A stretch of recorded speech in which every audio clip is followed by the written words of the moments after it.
Loved you. Always have. Always have. I love you. Always have. Always have. Oh, give it all she's got. Hello. Hello. Hello What do there. you? Hello. Hi. How are you? Give it all she's got. Loved You you. know what? Always have. Always have. Oh, I love you. We just sit there laughing. I need 50 cc's of. Just guessing the whole time, dude. They're literally like being doctors from TV, and I think a lot of people can kind of be a doctor on TV, but not actually like try to attempt to be a doctor on TV. I'm sure there's plenty of people that have watched all 15 seasons of Grey's Anatomy that think they are a doctor now. Is Grace like that? I mean, Like, do they go all deep in the? Sometimes it depends on how steamy the sex scenes are, because they can lay it on thick with the medical stuff if they don't really have anybody that's, if they have somebody that's like, I don't feel like boning you this episode, so they can lay it heavy with the medical stuff there, where they can and where they want. The whole we're selling sex doctors, like, Yeah. I want We don't- to see this hospital where all these doctors are just looking really good. Like, I put on all my makeup this morning to get ready for work, where I'm going to God. be covered in blood. or like just the name McDreamy. Is it pretty? It's Oh, and pretty obvious. McSteamy. McSteamy, that's a name. Yeah. The only reason I know McDreamy because it's Patrick Dempsey, and I'm like, he's an '80s Eric guy. So. Dane was McSteamy. Yeah. So shout out to Eric Dane. He's the bigger guy, right? Like he's the more muscular dude. Yeah. He's taller. Yeah, He has the pecs. the chesticles. And I guess he steams. I don't know what's going on there, but I'm pretty sure everybody that started off on that show is dead. Like, not like in real life, but like Their on career? the show. Yeah. Well. Oh no, they're in the Yeah. in the show. No, I mean, dude, Patrick Dempsey kind of had like he had a few movies during his Grey's Anatomy run, but I think Grey's Anatomy just took over, and I didn't see him in a lot of stuff after that. I mean, just the Sweet Home Alabama, I think, is the only one I really. Yeah, he had one called like The Maid of Honor too, where Oh, he that was. too. Yeah, that's the one that really kind of sticks out to me. And there's one he was an asshole in, but I can't remember what it was. Anyway, but yeah, Patrick Dempsey, he's good. He's good. I enjoy his acting. He's welcome here at the side by side. Come So on down. I did turn off but real quick, I did turn off the echo cancellation, and Do I need to? I don't Let me know. see. Everybody just want to apologize. We're doing I think this is the way it's going to go. So Oh, wow. I don't know. No, I know the audio is working off because it says here. Hello. Hello. Oh, I'm good. All right. So welcome to 3 minutes in. Welcome to Side by Side Movie Podcast. We're your hosts. I'm CJ Robles. And I'm Ben Garrett. How you And doing? hello, how are you doing? So basically, we take two movies, we put them next to each other. They have something common. Yeah. And And this week, I mean, it's kind of a stretch of what they have in common. It's kind of hard to see the connection between these two movies, but I think we'll get there. I think we'll be able to tie it together pretty nicely. do you want to let people know which movies we're doing? I mean, are you gonna put the posters right behind us as soon as I Well, do? well, I was gonna do this one. I was gonna let you say it, and then I was gonna say it. No, say no. which- Dredd, Judge Oh, yeah. Dredd. All right, I Oh was gonna my God! Look at that. I was gonna do that, and then I was gonna go in with yes, we're doing Judge Dredd, 1995, rated R, 1 hour 36 minutes. In a dystopian future, Joseph Dredd, the most famous judge, a police officer with instant field judiciary powers, is convicted for a crime he did not commit and must face his murderous counterpart. Director Danny Cannon, writers John Wagner, Carlos Esquerra, and Michael De Luca. And we're comparing that side by side with. Oh, I wasn't even prepared for that. I'm sorry, everybody. We're doing with the Dredd 2012, rated R, 1 hour 35 minutes. In a violent, futuristic city where the police have the authority to act as judge, jury, and executioner, a cop teams up with a trainee to take down a gang that deals with reality-altering drug slow mo. Director Pete Travis. Writers, the character of Judge Dredd created by John Wagner and Carlos Esquerra. Alex Garland's a screenwriter. This one has Carl Urban, Olivia Thirlby, and Lena Headey. And the other one had, I post Sylvester Stallone, Armand Assant, and Rob Schneider. Yeah. So now we're gonna go. Now we're moving it from here to here because we decided that now we're boom. I mean, if the poster works out that way, I think we need to. Do you I want to mean, do it the? I don't know. looks. It Which may one do you just. like? What's that? Do you I want it mean, like dude, this? that no, the other one is way cooler because look at that outline, man. Like it totally Oh, captures it. dude, do you But see the? It's a blood and a blood. Two oh different yeah. bloods, but Oh they're man, both blood dreads. I like It's it. a drink we're gonna make on our little island bar. It's called the Blood Dread. Blood So you Dread. got there. It's two different red drinks inside mixed inside another, and it's basically grenadine and, and strawberry and cherry grenadine with a little splash of Bahama Mama. Oh, you know what I think we should do? It's because Judge Dredd is a little bit he's a little bit hard to take. So maybe some Bloody Mary juice and some Bloody grenadine. Mary juice, but Don't even have alcohol in it. Just I am the law. oh You know god, that would be yeah, like the Bloody Mary mix with just that would be terrible. That would be a dread to that drink. would be a dread. All right, Mm, so I mean, mm. it depends. We are actually doing a very extremely early podcast. We've been talking for a while, so we're woken up. But Yeah. no, I don't care. Do you want this or do you want this? No, I want the one we just had. I Is it think better like yeah, this or like this? this looks cool. What's But it? Do I you? just got to give you props because that the other one looks fantastic. Well, that's our So thumbnail, so it'll be on yeah, on the. so here's what we'll do. How about whenever we don't want to show our beautiful faces, we put that other one up, and we have this. Yeah, yeah, there you go. And then we have this in front of Hmm. us whenever, or this behind us whenever Yeah, but we're just. I'm actually excited that you got the like. Look how excited I am. I got Oh excited that you got the blood red. yeah, That's cool. I made a little. I made sure like just it wasn't no, hard, but I was like. yeah, no, like it looks really cool. Like I can appreciate the detail. All right, Uh, so basically, what we're gonna do today is we're gonna talk about the movies. We've recently just viewed these movies, and we're just gonna have a discussion about them. Our podcast is organic, so we just kind of talk on the fly of our seats, and and no actually, GMOs either. no GMOs, Yeah, all made it's all from natural. scratch, all natural, All natural. All those all. marketing ploys. You know Uh, what? We haven't done that in a minute. I think we've gone about 8 or 9 episodes where we haven't talked about being all organic. yeah, and we really need to because people need to know. No, I mean, We're there's no filters, there's no no, scripts, we don't there's filter no our faces at all. This no. is Sorry, me. I'm beautiful this like is. this every morning. Hey, you on the show, you actually got a little bit more beautifuler because you got the new light, and Yeah, we can see the beautiful face. Look at that. Now I'll have to work on my lighting. I'll have to work on my face. Um, but and So yeah. So Judge Dredd, um, just dude, say what you said when we first started. Just let everyone know what you already called me out on. nostalgia. Is that what you want me to call you out on? Dude, no, it's not fair to just call you out on nostalgia. I have a question for you though. The song choices at the end of Judge Dredd. I liked Uh, it. what I had the headphones on and I was listening to it. I was like, "Is this bad?" yeah, Um, no, I mean, but it was just like no, this doesn't fit the tone of the movie. oh Like, yeah, yeah, it yeah. That's just what. but it's 1995, man. I mean, I'm pretty sure you had some crazy music coming on after the Ninja Turtle movie too. It was probably some like Ninja Turtle rap or something. And I just Ninja rap, ninja. yeah, I can like that's what I'm saying. Like I can totally imagine that, Um, it's been so long since I've seen the Ninja Turtle movie, but Uh, yeah, man, Judge Dredd, 1995. I got to give it to it. The graphics in this are pretty damn good. they hold up, They man. do, They hold and up. they, for what Jurassic Park came out in 1993 and this came out in 1995. You know what the director said? I spared no expense. Every So penny was spent. yeah, I mean, and so I also have another question: are Stallone's eyes that blue? No, it's contacts. Okay, I thought Because, so.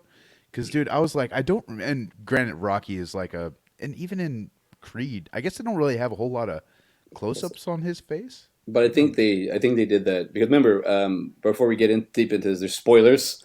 If you're Yeah. 10 minutes, if you already listened to our 10 minute We're 10 minutes already, so there's a lot of spoilers. Remember his brother? When you find out his brother is the other guy, Rico. Rico, played by Armand Asante. He has the same eyes, so that they're both like clone babies, and they have the same eyes. But you just said everything else. It's kind of funny because I was going in with like, all right, they're gonna make fun of me because of the nostalgia thing with Stallone, which I totally do have. But I was like, well, I know I can switch that off, and I can just watch it as a movie. And Judge Dredd, man, I'm gonna be here as a judge, and I'm here playing lawyer, prosecutor, and the DA all in one, And I'll just say that this movie, it God has the potential, man. It had the potential of like being a really good movie. Or I'm finding out. franchise, even. I'm finding out that my boy Stallone probably had some issues to do with it, with the script and whatnot and the filming. But once again, like you just said, the graphics hold up for 1995. This movie has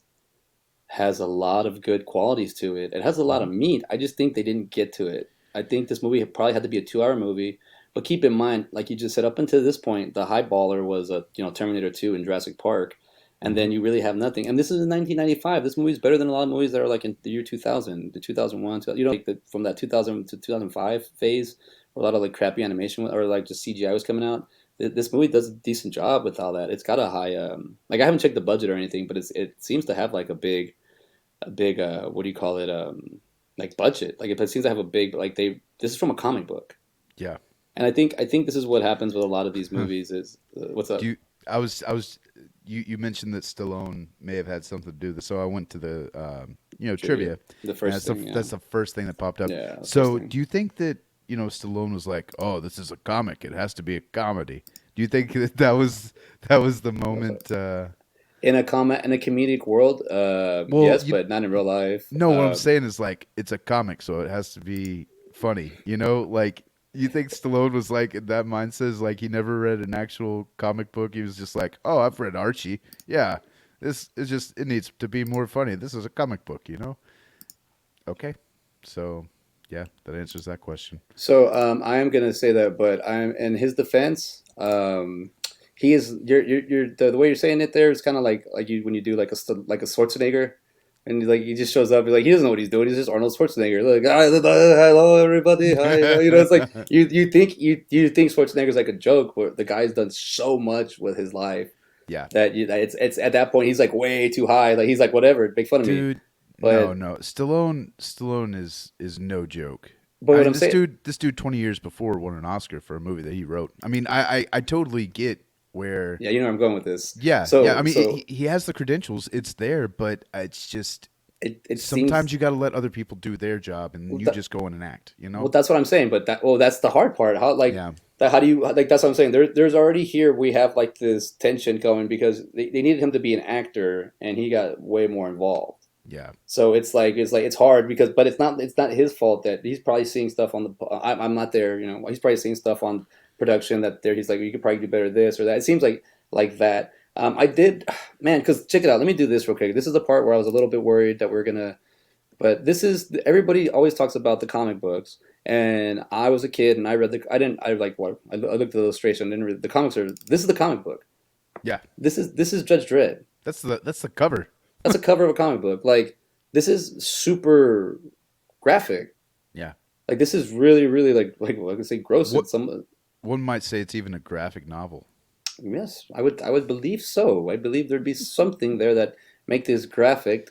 Is he eating the heart, or I is don't know. he? Is I that don't know. zombie dread? What's going on No, here? that's no. He's also remember he's disfigured. I think I found something on that. That's why he doesn't take unlike the Mandalorian, which let's compare that real quick. We do see Mondo take his helmet off, but three times, Mm, two yes. times, Um, three. and the reason being is Pedro Pascal does not like the helmet at all. Like he says it's very clunky, it's very hard to move, and he can't breathe all that well. And there were actually talks of him leaving the show because they really wouldn't negotiate on that. Um, But he's not. but He's more of the voice, and he only no, had a little bit. yeah, he was. I think in season one though he was a majority in the suit. I think he does have a stunt double now. No, he has two of them. Well, it's Yeah, three two of them. actually. Yeah, He has two that do like more of the walking stuff, and one that does all the fighting. yeah. So, and like I said, that from what I understood in season one, it was a majority of him. I could be wrong there, but yeah, no. That's another thing too. Is Pedro Pascal is moving on up in the world. Let's Hmm. not discount that. I mean, uh, he was in Wonder Woman '84, which, not it. If that had come out at a different time, that would have been a blockbuster, and he would have His had, his, his you acting was know, good in that movie, but yeah, the movie in general it, just doesn't seem like a good movie. no, I mean, but I've seen half of it. and we yeah, and see that's exactly it. Like you got to a point where you're just like, no, and I stuck it through just to finish it out. But I honestly, it wasn't that memorable. I mean, I remember the first Wonder Woman way better, and it's been forever since I've seen that movie. Yeah. But yeah, man, it's well, and also the first Wonder Woman was directed by Zack Snyder, or was written by Zack Snyder, so that helps a lot as That's well. that's crazy because he put all his eggs in one basket with Wonder Woman and Army of Dark of Dead. Like, Well, yeah, so well, and I think he was just like or is he more of a in comic? DC, he was like the John Favreau of Marvel, essentially. Like he was writing and trying to kind of get that entire universe going. But yeah, no, uh, yeah, he might have put all his eggs in one basket. Because I No, I mean, mean, don't get me wrong. I Like Army of the Dead was good. It was just I don't know. I Zack Snyder, he can make comedy without having to try to be funny. You know, um, but he tried to be funny in Army of the Dead, and it shows. It shows. I just think in general that movie's just all over the place. It's we were talking about. It's just, it has to be But a I setup movie. Yeah, it exactly, man. Like they have a prequel like animated show coming out, a prequel movie cut. Like this dude knows how to set up a franchise. So I'm confident. I'm confident that it will eventually make sense once we kind of get the ball rolling. And because I mean he hadn't really had an opportunity to do anything like this. I mean he's been doing comic book movies for Yeah. years now. You know, like 300, Watchmen, Justice League, all Batman versus Superman, all this stuff. So for him to kind of branch out. I mean, I could be wrong. I don't know if Yeah. Army of the Dead was a comic book or not. Uh, But Dredd was, and Dre- so I mean that's one thing. Whenever you open up with Judge Dredd, like it's very obvious this is a comic book movie. Even more so, like so that's what I wanted to say because even at this point, we still don't have any good comic book movies. We have Captain America has already been made, and it's horrible. The Fantastic Four movie was never released. So this is one of the pioneer comic book movies. yeah, because Um, you haven't even had Blade come out yet. That that's what I'm saying. was Blade? It No, was that was 96, 1998. I 98. think I thought maybe. that was Um, 96, and then it the may two was be. 99, or I don't know. I could be off. But Tank Girl is another one that came out around this time. That's that, a comic book I movie, think yeah, but I think. it But but didn't. but why What do didn't you it got? do well? Tank Girl didn't do well because it didn't speak to the mass media, so they didn't promote it at all. Yeah. So and it's Well, a good and one. it It's a good is. and it looks low budget, but it's not like It's a very cool movie to watch. yeah. Like But you feel like you're watching a movie. You feel like you're watching damn, what is it? The heavy metal movie kind of. Is that yeah, the no, one where it feels like it feels like it's the what's it called? I got it right. Not gas can. It's called the what do they call it? Where they try and live in that apocalyptic phase, or where it's like oh god, I just had it. I have it in my. I can't. I don't know. It's in my head, but it's where you kind of not cyberpunk. The other one we called it. We talked about it a while back. dystopian? I No, don't know something punk. It's called not it's opposite steampunk. steampunk. There we go. Yeah. It has that steampunk freaking mixed steamy punk. Ah, ah. It's got that feel in that movie. But for Judge Dredd, and I'm watching it. It's not a bad movie, man. I honestly think like, and I'll defend it, and also I'll talk about the parts that I didn't. I mean, I feel like it's not a complete movie. I feel like if it was 2 hours longer, if you developed the brother relationship a little bit better, I feel like that. But like I said, this is '95. There are no other movies to compare this to at the time. No. This has a very Demolition Man feel to it too, which was another Stallone movie. Um, Maybe at this point, this I mean, like I was saying, like this is probably you're right. Maybe Stallone was like, hey, this is a comedy. Let's make it funny. And then there's certain parts here that I only honestly think only the Rob Schneider Fergie character is the only really comic relief. And I mean, I don't. He didn't annoy me. I didn't. I thought the Fergie character was he's that comic relief that you needed in the story. You know, the Yep. Diane Lane the love relationship bothered me a little bit more than the Fergie character. Hmm. The because I just felt that I don't know, like it's like that's where you start turning. Because okay, keep in mind, okay, this is what I wanted to talk about. This is here's my defense. A comic book, a movie, a cartoon are all three different forms of a medium. Doesn't matter how the story's written. Those are three different forms. You're not going to get the same one every time. You have to make certain things in a comedy. I mean, in a comic book to be a comic book. You have to put certain things in a movie for it to be a movie. Like to actually be like to make the story arc, the act one, act two, act three, the way the movie's made. You have to have a it doesn't matter like as we learned with Tarantino. It doesn't matter in which order it goes. You just have to have those things in a movie, and sometimes you don't. Sometimes they're ambiguous, but for the most part, you have a beginning, middle, and end, and a conflict and a resolution. So I think what happens with this movie is because it's based off a comic, and there's so much like content you can pick from. They have to pick a story and stick with it. Like I said, I don't really remember reading the Judge Dredd storylines, but I do remember seeing the comics and having the graphics, and only like two or three because they're this comic is pretty graphic, like especially for the time, it's extremely graphic. And having being like 8 or 9 with that, you get in trouble. So you kind of, I remember having a few Judge Dredd episode issues and just kind of going through and being like, oh shit, oh crap, like it's a lot. But at the same time, I'm looking at it as a comic, so I'm like, oh okay. I'm looking at the story like, oh that guy got his head smashed. Oh this person got their arm ripped off. But it's like the way it's coming out, it's like pretty graphic. This story, the movie Dread, it's not like a parody, was what I'm trying to say. There's not really a lot of lines you can quote. It's not like a cheeseball movie. It's very thin, in my opinion. It's very thin. Like it could be a good movie or it could be a good comic book, but they couldn't find the middle. Are you You know what I mean? talking Like about the 2012 version no, or no, no. the The Judge 1995? Okay, 95 version. Yeah. yeah, Like okay. they couldn't find because no, the Dread, the 2012 version is more canon. It's canon as AF. Yeah. But this one, there's a lot of things, and also like the whole Judge Dredd never took off his helmet. That's what pissed off a lot of people. But half the time, I think that's just a narrative that's supposed out that no one's really seen the comics. No one's really. Yeah, It's just they're aware of it.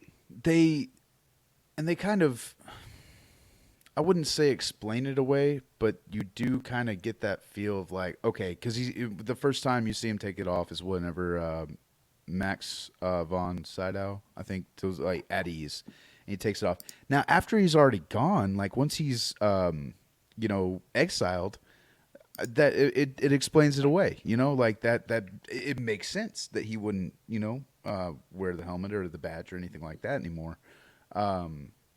So I because I know a lot of people. I did go in with that knowledge that people were irritated about that, but I was like, they do a good job of making sure that at least at least in the later stages of the movie that okay he has a reason to have his helmet off. Whereas in Dread, man, you don't see Carl Urban's face at all, Not at and all. I think that's a really cool aspect of the movie. Also, man, there's a lot of scenes where Carl Urban, like his mouth and his chin, kind of they look almost like Stallone. Like you know what I'm saying? I don't know if that's just like if that happens if you just have like a 5 o'clock shadow and you have that helmet on and you just like frown real good, like Yeah, you have like the there you there he is. go. Like No, maybe I'm wrong. um, That poster, man, it almost looks like RoboCop of almost right. Stallone, Yeah, and then um, but yeah, man, the Stallone version is it's kind of like you said. Like they had I feel like if Stallone hadn't gone in there and tried to do the comic relief and wanted all the rewrites, it would have been a really badass movie that could have started a franchise. And I don't want to blame this entirely on Stallone because obviously they needed him to propel the movie. He's very famous, and it's not like you haven't heard of this movie at all. Whereas I feel like Dread, as opposed to Judge Dredd, kind of went under the radar. Like it was not it wasn't marketed as much. I don't remember a whole lot of marketing for this movie, but that's all. It's also almost been 10 years. This has already So been 10 years. It's a fan film. Dredd is definitely a yeah, fan film, but you wouldn't have Dredd without Judge Dredd. I'll tell you that much. yeah, yeah. So Well, you can't no I, you wouldn't have this Dredd. You wouldn't have this Dredd version without because even like that, like I don't think Sylvester Stallone, like it doesn't matter at the time frame. As in my opinion, it's like the time frame 1995. There is nothing there to these guys are pioneering this shit. So when they're true. going like Well, when they're going yeah. through it, he's probably like you really like if he had like let's say it's 2003 or four, you could easily say look at Spider Man, look at X Men, like look are we trying to be like them? Another thing I noticed that actually Judge Dredd and this one he actually wears spandex. Did you catch that? No. Whenever he shows the it shows him like it's I don't know if it's like he's doing spandex for like the actual like what do you call it scene or if, like but like he's wearing it in the movie so it's like when he's fully dressed as the Judge Dredd it has but it looks cool Yeah. it looks because it has the metal and all that but it's like it's spandex which I'm like wow they actually have like superheroes wearing spandex in here like but man, the thing is with Judge Dredd, like this is so last week when you said about Creed, if you were to take out Sylvester Stallone, it would still be a good movie. And I was like, well, I don't know about that. I think we're talking about that in this movie. If you take out Sylvester Stallone, I think it makes the movie it changes it a little bit. But the thing is, he does a good performance. It's that we, as a fan or whatever, we think it's just funny at this point in his career where I think a lot of people just taking jabs at him, but I think he does a great job as a judge as an actor. But as the Dread role, it's kind of hard, man. I don't know if it's meant for him. Was did Demolition Man come out before this? I think 94. I'm assuming. Let me check real quick. Let me 94. confirm. Yeah, but I think Demolition Man is in 94. So if you had to 93. 93. 90, okay, so the same as Jurassic Park. If you had to choose between Demolition Man and Judge Dredd as a better Stallone movie, which would you choose? Stallone movie. Oh damn! Well, freaking Demolition Man. But Yeah, it's also I would. he's playing off of Wesley Snipes though. That's like Yeah, that's awesome. Right? and Sandra Bullock. Sandra Yeah, and Bullock he has Sandra was, Bullock in there, and she's a light. And then Benjamin Bratt too is in that damn thing. So it's and like I saw that Rob Schneider was also in that one, uncredited though, but he yeah, was he's in it. a Jack Black's in that one. Really? Yeah, yeah. Oh Jack Black man. is in a. He's got a. I think two close ups where he goes yeah, like Oh he's good. not Jack Black yet. He's just, but he's a extra. He's Tenacious D at that point. I th- Oh, I think Jack Black was in Waterworld too. He was I one of think so the. too. I think yeah, he has two movies. And Um, he was also in The Land Before Time 3. Or, no, The Land Before Time. The Never Ending Story, excuse me. who Jack Black? Yeah, he was like one of the main villains. Dude, he's Or, yeah, airborne. or one of the main bullies of Bastion or Yeah, something like he that. he was an airborne, and he was one of the main bullies. But yeah, Jack Black, J Bones, we gotta get to him. Dude, Of course. he's gonna be, well, I don't know if you saw this, but Conan is ending his show, and apparently Jack Black is gonna be the last person on his show. Oh, dude, that's awesome. I follow him on social media, man. I love Jack Black. According to Rob Schneider, Sylvester Stallone called him and offered him the role of Fergie after first choice Joe Pesci turned it down. Yeah, Joe Pesci's not gonna do that. The only reason he did Home Alone was I don't know, but Home Alone was definitely before this. It was 1990. Do That you, was do like you, the only kind of slapstick comedy I remember. Well, I guess Gone Fishing. so gone? My cousin Vinny was like a dramatic comedy. You know, Yeah, uh, but do imagine Joe Pesci as Fergie in this movie? I feel like it would have been better. I You could think have. you don't like Rob Schneider's performance, right? It's not that I don't like Rob Schneider's performance. I just feel like it's too comedic. He's too. I don't know whether I just have that. If that's just how I place him, like he's just a comedian. Like I can't see him in a serious role or anything like that. I don't know whether he just overdoes it in this movie or his lines are just too too much. It's just like I don't know, man. It's not that I don't like it. I just feel like it's he kind of steals the show a little bit. I think maybe that's where I kind of fall. I don't know. What do you think? Do you think he Uh, steals the show at all? no, I think he's a good because this is 95, dude. This is supposed to be a dark movie for the Yeah. So because also too like it shows up all like it shows writing. I'm like, what is this? Portland 2018. It's just like it shows all that, and it shows that kind of stuff. So I think Rob Schneider's performance in this is on point for the character. He yells a lot, "Ah, ah," but that's what he's supposed to do. He's terrified. I think his character is a also too. What's up? I don't know if you caught it, but there's whenever they were on the bike, I think it was towards the end of the movie. Whenever like they're, I don't know, I can't remember where it was, but it looks like Rob Schneider's having like an orgasm on the back of the bike. Oh, his face, his Yeah, expression. Yeah, yeah. yeah. And then he's like, "Oh, I gotta change my pants." I was like, "Dude, it doesn't look like you peed your pants at all. It looks like you just The face he makes. like Yeah. it looks like you're gonna be stuck to Stallone for a minute." Uh, Uh, he has no, I think with well, because remember this is '95, man. This like I saw this movie in the theater. Like I paid to watch this movie. I talked to my cousin the other day, and I was telling him like, hey, we're doing Judge Dredd, and he goes, oh, that's the one movie I remember showing up to our theater on time. I was like, oh, cool. I was like, I was like, I don't remember back then like that stuff. I just remember it's here. We go watch it. isn't it Uh, weird, like the little things that stick with you about movies and stuff like that? yeah. Well, my You know, cousin's like 3 or 4 years older than me, so I was thinking like, well, was it '95? How old was I? Like 11. So like he was like 15, 16. So he was like, I remember wanting the movies to get here on time, and they never got here, but that one did. It yeah. is funny the way it sticks to it. But I think for like his the way they wanted to portray the slapstick comedian in this, I think he did a good job. I think he did an exceptional job as playing Fergie.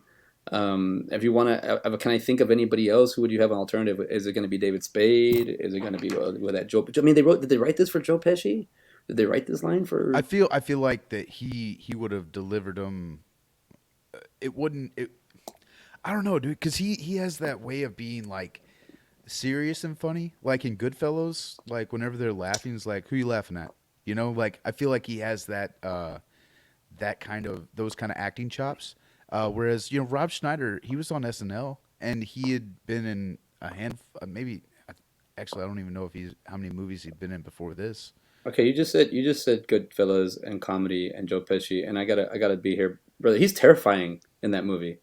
But He's he can, terrifying. No, he's terrifying. Like, have you ever been around people like that? yeah, Yeah, it's terrifying to be. just a little bit, yeah. No, I've been around a lot in that situation. That is terrifying when you don't know what like you don't really don't know what little man short syndrome dude over here is gonna do because they're mentally unstable and they're gonna go do fight something But or. that's also how I expect somebody who's been in prison to act. So you think Rob Schneider should be like that? Dude, he was. I mean, how he just got out of prison, right? Dude, he was wrongfully accused already. So you're already you're he No, couldn't no, even. but no, he was in prison before he came to Mega City One. Like he just left the Aspen colony. So, oh, yeah, okay. So even at that, but you don't think he rehabilitated himself? You know, he didn't. He gets in Dude, trouble. I mean, it's like they say in Dread, like it's a what is it, a grinder? Like they just spit people out. And Okay, this now going into this movie, if I watched it the first time, I wouldn't be thinking about these things. I would kind of I'd be like, okay, yeah, I can believe that. Especially around that time where I just, dude, I wouldn't. I want to see somebody a little bit more grizzled coming out of prison. I don't know, You, man. I think that's what I'm trying to look at is like there is comedy in Judge Dredd. There's no comedy in Dredd. So there's a very distant, like there's a guy with a Lamborghini that hovers in Judge Dredd. So yeah, there's still like some kind of like hierarchy here of some like middle class where it's not just the super rich or the poor. There's like some kind of there over there in the Dredd. It's just all dead. yeah. Like they're all you're it's there's no hope anywhere in this movie. It seems very like it seems you can't even stay home like in Dredd. You'll get shot by a freaking like a Yeah, cannon. and you better hope that you aren't on that block that just gets Yeah, obliterated. exactly. So like that kind of like we'll talk to that about when we And get to. yeah, but I feel like if I feel like whenever I say, like comedy and Goodfellas, I mean that he is able to, kind of tote that line of not necessarily being funny, but being able to act funny. You know, No, I get what you're saying, but what I'm like saying is like Joe Pesci's like already like maybe 50 by 1995. Let's find how old he is. He it's oh yeah, it. no, you're I, probably not. Probably I would say 45. I would even let's see how old he was in 1995 because what I'm trying to say is like that's the weird like Joe Pesci. They wrote that for Joe Pesci. That's like Yeah, but if you get Joe Pesci with a mix of Home Alone and a little bit of if you mix the Joe Pesci from Home Alone and Goodfellas. that you could put him in Dredd. I wouldn't put him in Judge Dredd because then No, he's I would put him in Judge. I mean, that it would be a good. I I feel I I don't know. feel like okay. I feel like you would have done better than Rob Schneider. I don't want to shit on Rob Schneider at all because I do enjoy Rob Schneider. He is a good actor. I want to give him his props.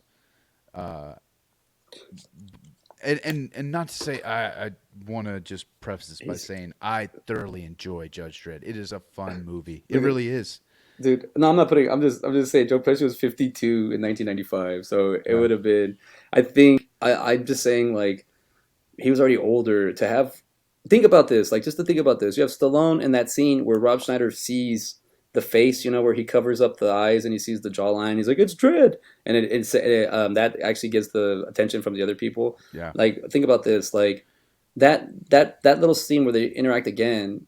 Could you see Joe Pesci doing that part, like being like all like a because he's the opposite. The Fergie is opposite Dread. He's the counterbalance in the story. Yeah. And so if you have that scene, or could you see Joe Pesci and the freaking machine and that recycling unit thing that's just moving, that it's like where he gets caught by Dredd, like he's wrongfully accused, and I don't know if you're actually catching that either. And I don't think you need to go into prison and come out jacked either. Like there's tons of people with white collar crimes that just are in an isolation chamber for 4 or 5 years, Yeah. and that's what they. Well, okay. You're saying whenever he is judged by Dredd, he's wrongfully accused. Yeah, I agree there. Well, that's the whole thing, though. But that's what's been. That's why he ends up in the plane with him. Like he wrongfully accused him. The guy was Yeah, only but been out for less than like 24 hours, and he gets but he'd already been back. He was already in. That's what I'm saying. okay. So he's in the system. He gets taken out of the system. It's supposed to be like you're no longer part of the system. Go and do your own life. But then the way they assigned him is to him because he's like, hey, look, that's Heavenly Haven. That's Heavenly Haven, and it's not. It's like you think the red zone is the bad. It's the good. Then he goes, now you go to the yellow zone, where it's like it's the bad part. Like it's like he lives there, so he doesn't want he expects something nicer, and then he's put into this part where they're just shooting out the window. They're his roommates, and then he's part of them. You see, like he's not even shooting a gun; he's just holding bullets and stuff. So it's like he's already got pushed back into the I'm system. While I'm I'm not. I'm not. How did he get there in the first place? well, he was hacking. He got caught hacking. Yeah, that's what I'm saying. Like he. Yeah, it's a white collar crime. Well, I don't know. In this day and age, it probably isn't a white collar crime. It's probably a low level crime. But that's what I'm saying is like if uh, Well, we'll put it this how way. how long was he in that prison for? Like I don't get me wrong. I know you're not going to come out jacked. I'm not saying Joe Pesci would have been like That's what I'm saying. Like, a rip Joe Pesci. I'm just saying you would have had you wouldn't be so laissez faire about shit going down. I mean, yeah, whenever you get to Heavenly Haven and they're like shooting and everything, that part also kind of was strange. Like, yeah, obviously you don't want to give you a part of that, blah, blah, blah, blah. And you know, and he goes and he tries to hide and save his own ass, but it just, what I'm getting at is like he is a criminal to start off with. It's not like he was. he didn't start off a criminal. The Yes, he system, did the system made him a criminal. by being a hacker. Yeah. No, he chose. I mean, think about that lifestyle. Look at the way they are. And I like that you brought that up because Judge Griffin, the main guy Yeah, that brought Rico back, he actually talks about harsher executions for lesser crimes. I think yeah, what Fergie does is a lesser crime. So I think like in the judgment world, he's trying to bring it down to where he can just kill someone that does some petty stuff like that, or not petty, but things like that, like taking your identity is not petty, but like taking like he's like hacking. So they rather execute those kind of things too. He's trying to lower the bar, in other words, because yeah, it's and then like Judge Fargo says. He says like I have notes. So yeah. he goes journalist. Judge, he says we were trying to fit 65 million people into 20 million people slots. Like that's Austin right now, man. Like over we're overcrowded. We're over like So it's like he's looking at like we just have too many people, and this other guy's like he's trying to figure out the growth, and he says yeah, growth is painful, and this other guy is trying to just kill everybody to make the number to knock down the numbers, you know. Yeah. And in that sense, like it's like Rob Schneider's character is probably more of essential now the way I'm thinking about it because he is what do you call it? He's just a petty guy, dude. Or not petty. He's just he done lesser crime, but yet he has to go through this bullshit. You know, like that's what I'm trying to say. Like I'm trying to say, like But yeah, well, and also, man, like, okay, so a hacker in this day and age, in the 22nd century, where everything is computerized. yeah, Okay, so yeah, man, like, I guess what I'm saying is, as far as why I think Joe Pesci would have been better than Rob Schneider, is because he can pull off being somebody who came from prison but still like he would have that terrifying aspect but still be able to pull the comedy off. That's where I'm coming from. Is like he is kind of like what you said in Goodfellas. Like he's terrifying, and he doesn't need to be terrifying in Dredd, but he could still have that kind of swagger about him, if that makes sense. Like, I've been in prison, like I've been around the block. I know, you know, the not more or less of the, like he still joke around, but not have. I don't know. It's just like Rob Schneider is too fresh faced to be coming from prison and then less than 24 hours later going back to prison, and then a 5 year sentence. So that's what I'm getting at is that, okay, if he's in that the Aspen Penal Colony for, let's just say, a bare minimum of 6 months, which probably, all right. I'm with you. Go. you know what I'm saying? So Yeah, like 6 months you're in this penal colony. That's you have to imagine that if they're housing all these criminals, that you're not going to be taken care of. Like, it's amazing that he survived. If think of this as like a Guardians of the Galaxy, that kind of prison, because it's going to be rough. It's going to be. I mean, hell, if you have judge, juries, and executioners on the street, like you don't even get a fair trial. You know what I'm saying? Like a technically yeah. like a trial by jury or anything like that. I mean, dude, your prison system is going to be filled to the brim. If not, you're going to have a lot of dead people. Either way, it's good for Judge Griffin, first off. Yeah. But I guess what I'm saying is just like I just rewatching the first time you're going through this, you're like you can believe it all. Like it's easy to believe, it's easy to buy into this world. It really is. Like they do a good job of that. I mean, if you came into it and just like no knowledge, like okay, this is funny, this is action, this is cool, this is 1995. Like you can kind of wash everything away. But if you tell me that Joe Pesci could have been in Rob Schneider's shoes, I think the caliber of this movie would have increased by at least 20%. At least. Have you? That's what I'm.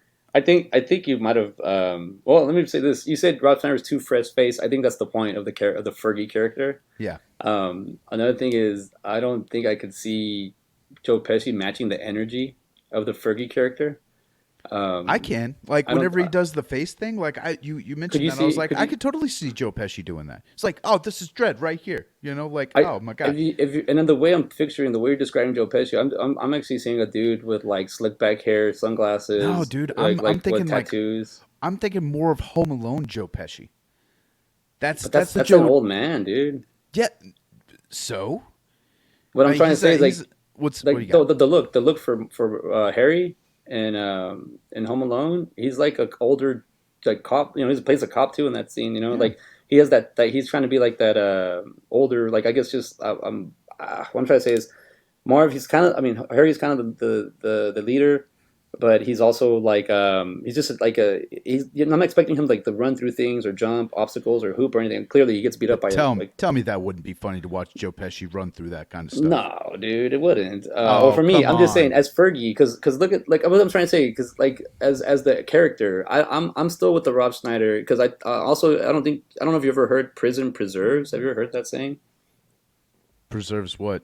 Definitely not Prison. virginity. Ha. You Sorry. got to kind of like I don't know, you might be pissing some people off. I don't know if you've ever been to prison, so I like I haven't. It's just a joke. I'm sorry if okay, I offended okay, you. just I'm just letting you know because people do get arrested I am the law. like Yeah. your So co-host over here. So it's like when I was younger, so it does kind of get to the point where it's like it's easy to see a movie and visualize what prison looks like, and then it's easy to like watch those shows like now the Locked reality. Up, Yeah. and to be like, well, that's what they do there. It's not the same once you're actually in when we're actually called inmate to your face 24/7. Yeah. It's not the same, but just to let you know about the Joe Pesci, I mean, now I want to see it. Now I Yeah. got to see Well, Joe they Pesci. have deep fakes, and we can make it happen. But you have to do the Joe But Pesci voice. But check this out. Then we wouldn't be able to get this little gem. The scene in which Fergie mocks Dredd was improvised, and it turned out to be so funny to see Rob Schneider making fun of Sylvester Stallone that they kept it in the movie. so, yeah, so the director was probably pissed that Stallone went and rewrote his movie, and I he don't was know. like, "Yeah, I mean, I got. Where are you getting that? what's I want that?" to know. Where he read that and the trivia on IMDb. Yeah, I know I director came across. Danny Ken was disheartened over his constant creative disputes with Stallone that he swore he would never work again with another self-absorbed actor. He also claimed that the final version was completely different from the script due to the changes Stallone demanded. Okay, so now we got Bruce Willis and Kevin Smith. Yeah, Is this something like this? yeah, oh Is yeah, that this? It's the but same. you're, yeah, and the only reason you don't you have this trivia later, and it probably the if you probably had E and everything like that, which I don't think you did in '95, like the all the Hollywood news and Nah, everything. we had At least it. not mainstream. They probably had We it in had it. L.A. and shit like that. But Yeah, they had it, but it um, wasn't. yeah, so I mean, stuff like that probably didn't interest people back then, especially like a movie that probably a lot of people weren't even aware that it was a comic book. Like, I want to know if they didn't have the comic books at the beginning of the movie, how many people thought this was a comic book movie? I would never Yeah, have I guessed, don't. I think on both of them. Even though I think people because I think that's why I say Dread is more of a way more fan film. Yeah. Um, I Well, I and think it also like, and you're okay. You said earlier that you wouldn't have Dredd without Judge Dredd, and I was gonna kind of defend that with like Zack Snyder and Watchmen and stuff like this, but you're very right. Like it sets precedent. Like, okay, well, we can, this is obviously a comic book movie now. I don't know where I was going with that. Sorry, I I lost don't it. know. I'm at the part where the freaking redneck, the hey Paul, you killed Like, my you Paul. killed my ball. Like it's just that just reminded. It's just is that Herschel from Walking Yeah, Dead? yeah, it sure That's is. him, right? Yeah, Let's give him a little shout out. I was like, I think that's Herschel. yeah.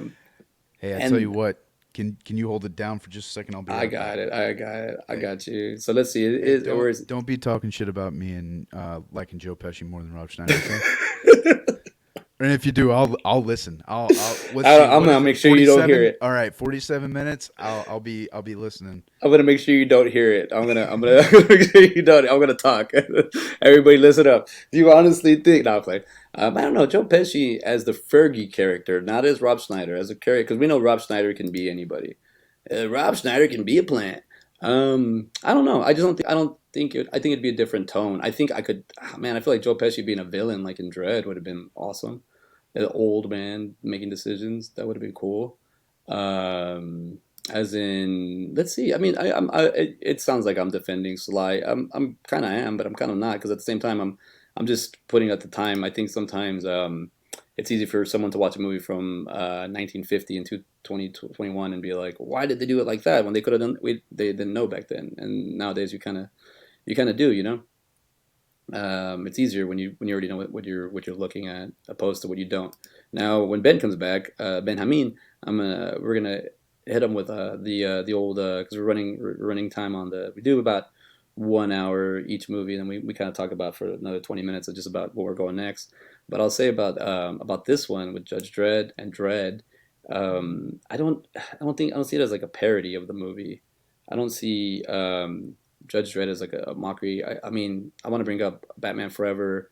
I want to bring up Batman and Robin. The movies that were coming out this time weren't really. They were figuring. I mean, I don't know because to me, oh, that's what I wanted to say. I know what I'm going to say when he gets back. I'm not going to share it yet, but well, I'll share it now before I forget. Let's just say Joel Schumacher if it was Judge Dredd, and like you have who was as Tim Burton as the Dredd, or Christopher Nolan making Dredd, and That's kind of the way I would do it now. But back then, there was even in 2012, it was well, no, could you do it? Probably. Sorry, talking to myself. So let's see some of this trivia. Let's see where we at. According to Rob Schneider, so someone called him. Yeah, there we go. Let's see. At first, the villain for this movie was going to be Judge Death, a monster who makes living illegal, but was too expensive to create Death's skeleton body, and Rico had more to do with Dredd's past. So I can't remember Rico. Oh, I got something good too. But let's see.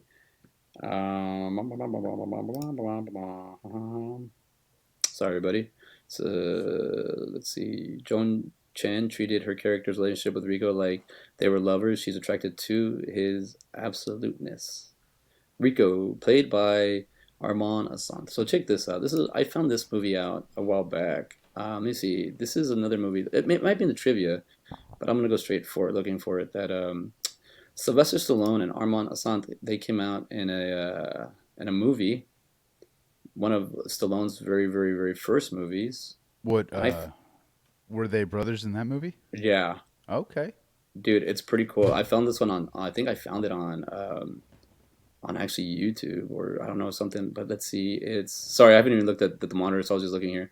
It's called where is it? Not No Place to Hide. It was before Rocky, and it was like it was one of the movies that Stallone had made himself.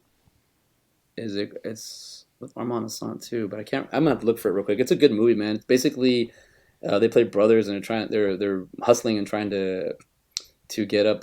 Oh, here it is, Paradise Alley. Dude, that movie, man, it's pretty cool, dude. Director Sylvester Stallone, written Sylvester Stallone. It is stars Sylvester Stallone, Lee Canalito, and Armand Asante. They play brothers. So three Italian American brothers living in the slums of 1940s New York try to help each other with one's wrestling career using one's brother's potential skills and another brother's con artist tactics to thwart a sleazy manager. Dude, Stallone actually like has some pretty good acting chops in this movie. Like I Really? really And really and want to. he wrote and directed it? Yeah, yeah, as I'm saying, like it's really hard. Like, and also, just as myself, as I'm a filmmaker, actor, I have had issues with not issues, but I'll have to catch myself that I'm directing when I'm supposed to be acting. It's really hard because my instinct is to just go and do what I think the movie or feel. I hate that word, but you gotta have it. Well, I mean, Feel without feelings, then you wouldn't have emotions. emotions or effective movies. Yeah, you're right. But that's what I'm saying. Sometimes when I'm like, I'm an actor and I'm supposed to be, it's hard because you turn off the hat, the directing hat.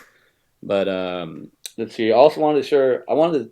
Did you hear what I said earlier about? I was saying that there's nothing really to Dread is kind of like a beginning movie because if you think about it, you have Joel Schumacher making Batman and Robin and Batman Forever. That's the time frame around this. Look at those movies. And then you have Batman, which is Tim Burton. So I feel like Judge Dredd Well, is yeah, more like a and Batman came out in '89, so you did have comic book movies. no, no, but that's Tim Burton comic book movie, and that's only two movies, Batman and Batman Returns, that are up there. And there are a few more comic book movies, but you like what I'm trying to tell my co-host here is that from 1995 to jump all the way to 2012, there is a vast majority of comic book movies, and not just to mention the MCU already started. So it's like the like Dread easily wanted to go opposite MCU. Like it went into the Dread universe and it stayed there and it showed you how dark it is. Dread is I feel like like a Tim Burton or a Christopher Nolan version where Judge Dredd is like a Joel Schumacher or Michael Bay. No, I don't want to say Michael Bay. Michael Bay really screwed over some franchises, Yeah. but I'll say like that. Okay, like that. Okay, Transformers. Michael Bay. What do you think about that movie? The first movie I thoroughly enjoyed. It's a fun movie. It's explosions, it's in your face and all that. But I don't. And the story was good in the first one. Let's Oh let's I like I okay. Whenever I say story, it was a good setup for hey, we've been having alien technology kind of thing. Like that whole conspiracy theory that yeah, I gotta show. you know what I'm saying? Like that's oh man. Look at Sorry, that. my Yeah, no, I liked it. It looked dark. right there. Yeah, well, it was like it had the even. I go, let me show you. It had the even. There you go. Because it's like Hey, it's Vincent Price. I'm Joe Pesci and We're Judge Dredd. gonna have to, but keep going. What you were saying, I'll put it back here. But Thank you. at least I was Sorry, you're having a trying. little bit of lighting difficulties Well, he's over got here. he got a new light, and it's he's Yeah, figuring it out. it's trying to figure it out. See, Yeah, turn it back. Turn it back. Uh, Hello, see, everybody. see, there he goes. Dude, we How gotta put it. can yeah? Save this for the October. Oh, dude, we did Oh Wayne's man. World. Where Wayne scares guard. Oh man, I'm the leprechaun. Oh, let me see that light. That's all it is. Yeah, Oh, that's awesome. yeah. It's not. Dude, if I could get it to stick to the back of my computer, I don't know. I have some duct tape. Probably just gonna duct tape it later on today. Might need to get Um, you a just a little mini tripod, like something like this, or you can just yeah, it's just set it up because or it see, it's has like opposite. it has a because it has like a swivel right here. See where you can go. Well, shit. Wait. Yeah, okay, You dude. know. And then So. I totally forgot to show you this. Oh, dude, I also want to talk about this in Dread, but I forgot to show this. You noticed it right away Oh too. yeah. No. Yeah, I saw. I knew that you had that. Like I I totally seen forgot it. to talk about it. Like I didn't bring it up when we Yeah. did the episode, but I was like, I know because you called it out when I first got it. You noticed it right away, Yeah. and I was like, oh crap, he caught that. But Let's go back to where I don't have to worry about my lighting as I much. got you. Let me. Yeah, that was cool. I saw it and I was like, that looks badass. Yeah, I look really Now, good. now All check right. this out. This is what if you thought like Joe Pesci as Fergie, like I don't like that one. That's a to me. I'm like, okay, I'm trying to wrap my brain around it, but can you wrap your brain around this? Oh no. Christopher Walken turned down the role of Rico. No, I don't like that. Okay, so was it True Romance? It's kind of. Hey, I'm Rico. I'm back. I'm back, Dredd. How you doing? I just That's the worst Christopher Walken he would. impression. No, I got a worse one. You want to hear mine's worse? Um, Is it Al Pacino? Is that your Kinda. worst? Oh, no, I'm telling you. Hey, Dredd, you over there, guy, That's move out of my way. yeah. Let me get my most memorable Christopher Walken quote for me. You talking to my guy all wrong. You talk to him like that again, I have to stab you in the face with a soldering iron. Boom. Does your mother Boom. so? Tell Hey. her so. Hey, you're talking to my guy all wrong. Do it Yeah. again. Stab you in the face with a sounding iron. My name is Beef Crowbar, whatever the hell it was that Joe did. I mean, it would be. I could, yeah. Christopher Walken as Rico. I think because dude, he comes in Wait, crazy. Armand. how does he even look like? I mean, that would be a really hard sell, Oh God, yes. especially if you were gonna do that. They were. I mean, Armand Asante. I mean, they don't look like they do look like brothers. They don't look like they're Yeah, they could pass, man. you know. They could pass So because even in the Paradise Alley, they actually when they're younger they look a lot like brothers too. Even in this yeah, movie. I mean, yeah. So like that was believable, and I wanted to get back into this whenever I got back. Like the story in Judge Dredd is a really good story. Yeah, Like it really is like the whole conspiracy. Like the judges or a certain judge wants to take over. They're losing a whole bunch of judges, and so a cloning facility was at one point activated, and then they shut it down because Rico went crazy, and they covered it up. And oh yeah, wow, like a big conspiracy theory. And I thought that was cool. Also, I have a question for you. So, how long do you think these mega cities have been around? Oh, I wrote that in my notes, man. Because do we even get a distinct time frame? What year it is? I don't remember. I think in Judge Dredd in the synopsis it does say 2136. I could be wrong, but I think that's what it says. Okay, and then It was that James Earl Jones' voice opening it up? I thought 2139. It definitely sounded like it. Let's see here. Even if he was uncredited, he would still be on there. Let's see. James Earl Jones. Holy crap! I But what didn't I even was realize. What's yeah, up? so what my question was is like the accents in this movie. You have a German accent, you have an English accent, and then you have Stallone. Like His own accent. how well, not even that. Like if you're in so say I guess how would you have a German accent, an English accent, and all these other accents if you've had, say, the megacities have been around for 50, 60 years? All right. So Yeah, essentially, a generation of people gone, have died. All right. So that's what I'm getting at. Is like, how do you still how does everybody not have the same or somewhat the same accent? Like they all speak English. That's great. But I think. you know what I'm getting at? Well, we don't because we don't listen to the same thing. What's that? We all don't listen to the same thing. Like our dialect, the way we enunciate in certain parts, they're gonna speak different. Yeah, but Because, not have a German or English accent, right? but dude, also, man, like, Yeah, he was the narrator.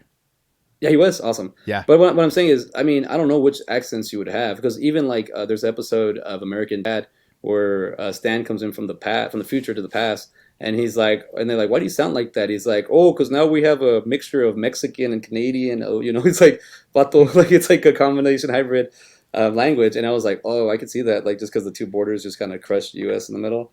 Yeah. But also like that it has Aspen, Mega City 1, Mega City 2, Cursed Earth, and then you know what else you have? Texas City. Like that Really? sounds that's so yeah, that's so like that's such a, it is the big part in the middle. That's such like a I don't know, us thing to do. Texas City like okay, well we got the East Coast West Coast, like it's literally Mega City 1 is like LA and Mega City 2 is like New York or vice versa, I don't remember. But then in the middle is Texas City, like hell yeah, we're just gonna spread out. I mean, honestly, that totally tracks. I could totally see Texas doing that. Like Yeah. that doesn't sound far fetched at all. I don't know. We're Um, like, but put it this way, Texas, the best country in the United States. You United know. States, the only country in the United States. Yeah. So I do have like a few things. I like the name. Like I have like what about the package Lazarus? Oh, Janus, Janus. Jane? No, no, no. Lazarus is the package. The when Rico goes to the when he starts collecting all his stuff right when he gets out Uh huh. and he goes to that like pawn shop and he goes name's Lazarus. Oh, you have a nice place here. So as Oh, the gun, so it's cool. Like that's yeah. when you already know he's a judge. So the story, and honestly, what you just said, I was agreeing with you, because this is a great story. If you listen to the dialogue, even the fact that we read the dialogue too on the with the caption, Yeah. if you listen, it's a great movie that you could hear in your head, and but then you like watch the aesthetics, and you're like, And what you said earlier about Judge Dredd losing his helmet, the first one, it's a sign of respect. Yeah. And then he goes to the court system, so he has to have it off. And then he puts on the dread suit again, and then that guy pulls it off to be like dread. You know, it's like okay, like there are reasons they're legit reasons why he's not wearing his helmet. Hmm. For the fans, yeah, that sucks because but then like the movie producers paying for Stallone, they want that face to come out because that's what they're paying for. Yeah. So it is kind of hard. Like, where do you come into like, is this a movie? Like I'm saying, like all the other movies too, like the Schumachers and all those movies, and like are these movies like really like what do you call it? Are they movies? Are they comic books? What are we doing? Where I feel like in Dread, it also has like an independent feel to it, Yeah. where Well, what was like it? Hollywood Pictures was one of the big producers. I mean, this wasn't like a Universal film or anything like that. I mean, yeah, this does really have an independent kind of feel to it, and to have the level of graphics and all that in here, and the makeup too. I mean, with like you were mentioning that the hillbilly scene, that's hell. It reminded me a lot. I was like, oh damn, is this the same guy that plays in Wild Wild West? Whenever he's all robot like yeah, he's waist like down. half robot. Yeah. I was thinking that to myself. I was gonna look it up, but I haven't. But anyway, yeah, man. But like I said, it's a good story. It really is. It just like you said, the dialogue in it's good. It just I feel okay. In 2021, looking back in 1995, you're right. You really couldn't have made this movie any grittier. You couldn't. There's not a whole lot of room to. I mean, is this the first rated R comic book movie that we had? I I think know it. well, the Crow. So Crow came. Oh no, Crow's '96, isn't it? Why Yeah. do I? No, Crow. Let's see when the Crow came out because Crow is also based, and it's that one. But the thing about the Crow, is 94. Yeah, so now I was already Crow was already out. Okay. The thing about the Crow, it's I mean Brandon Lee died in the making of it, so like Yeah. it's in my mind he's still in that movie. Like his soul, I don't know, conspiracy, whatever, or superstitious, but I feel like he's not trapped, but he lives in that movie. So Ooh, I feel that'd be a like cool movie. yeah, but the cool Uh, thing about yeah. I know the idea. The Yeah. thing about it is, I think if he didn't die, then that movie I don't know if it would have got that much love, but man, it's a great movie. I think Crow's it's one of my that's a like a 18. That's a perfect movie from everything you Ooh. see. So when Hey, you watch you one, want to hear something funny? what's up? I've never seen The Crow.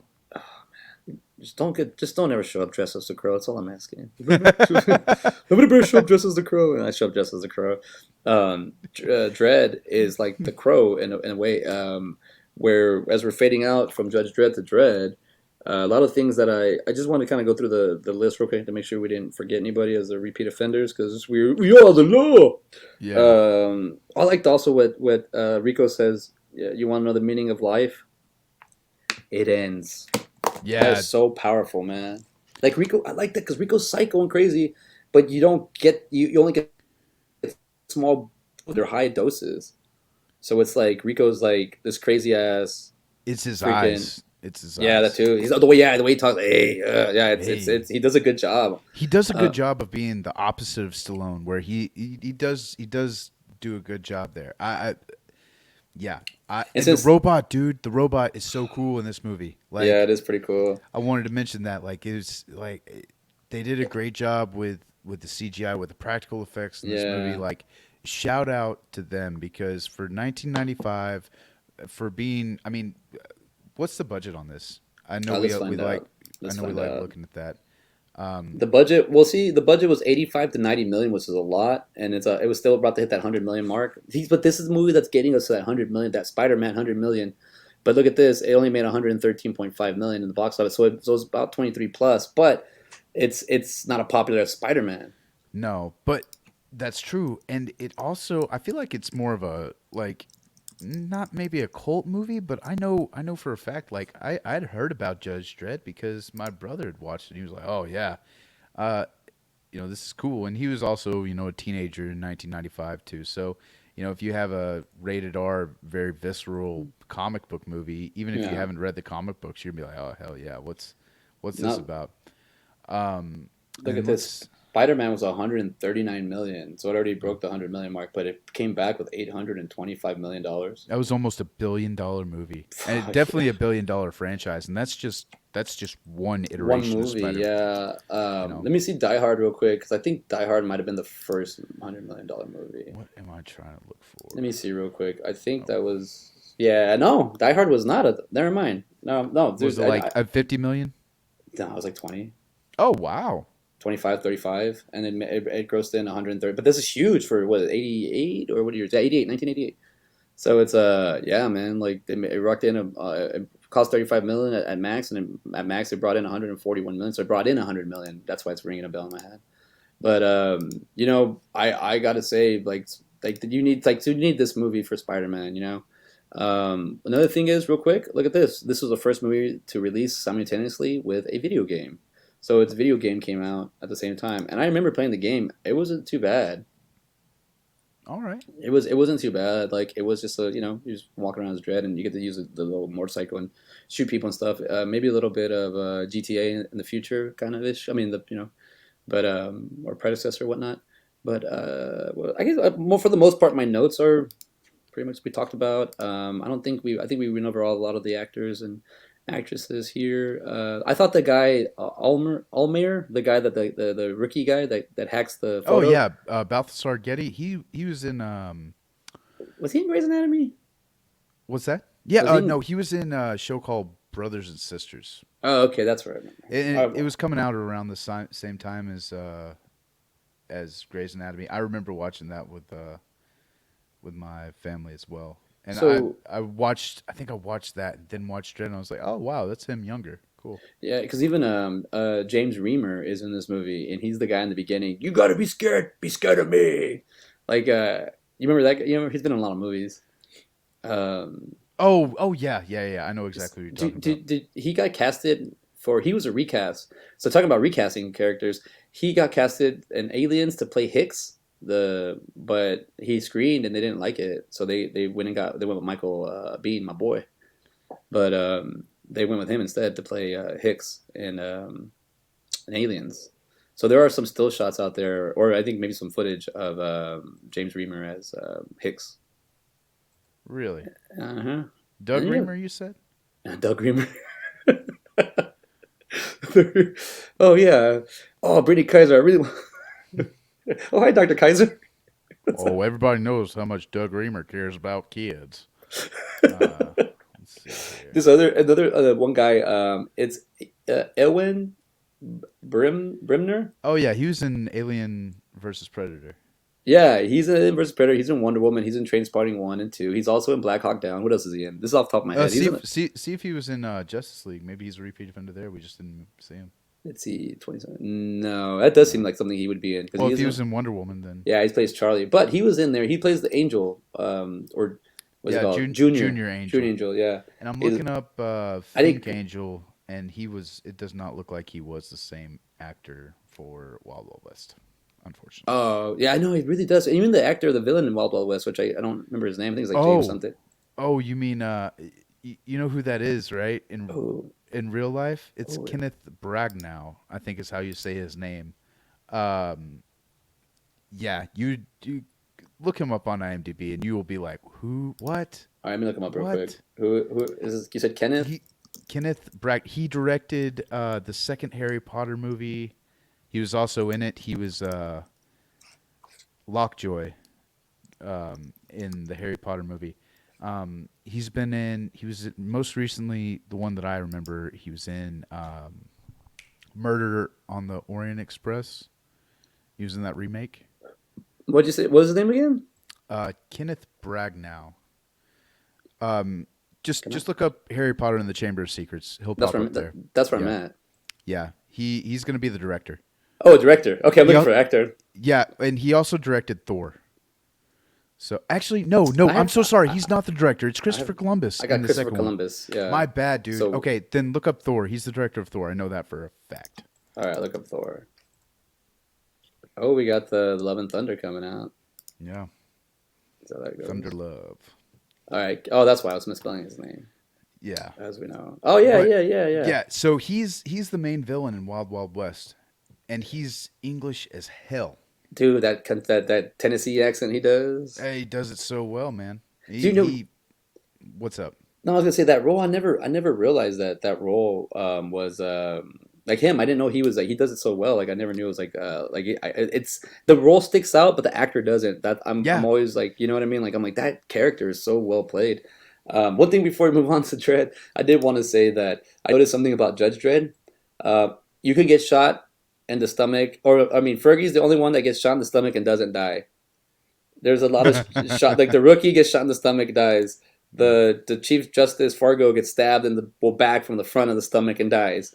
And then there's a bunch of guys that Judge Dredd actually shoots in the stomach when they're running at him. Like the guys in full, like just get shot in the stomach.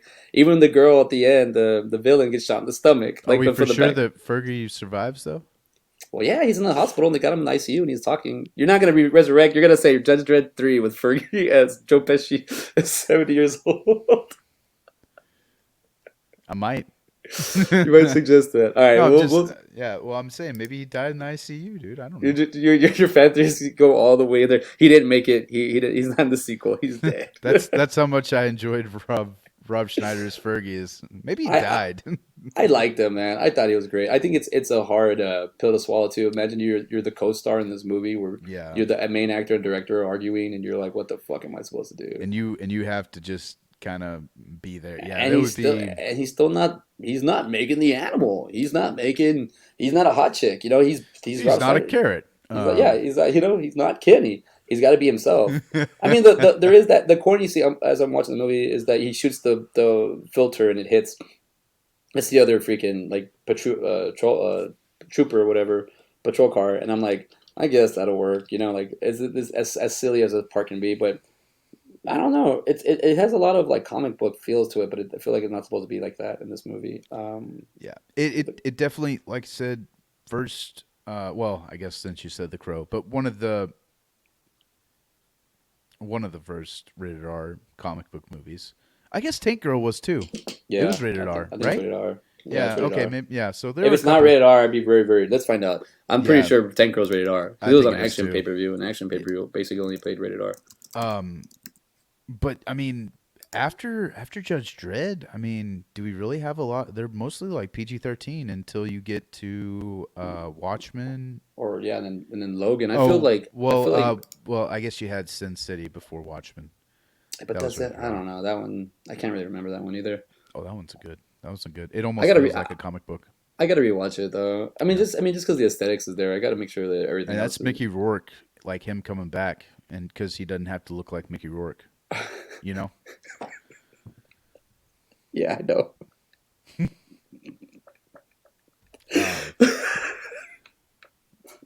Well, you're kind of right, man. That's why I'm laughing. You're right about it because he has that. It was I think Frank or something like that in that movie, and then yeah, he does like another movie. Marv, and Marv. then he's Yeah.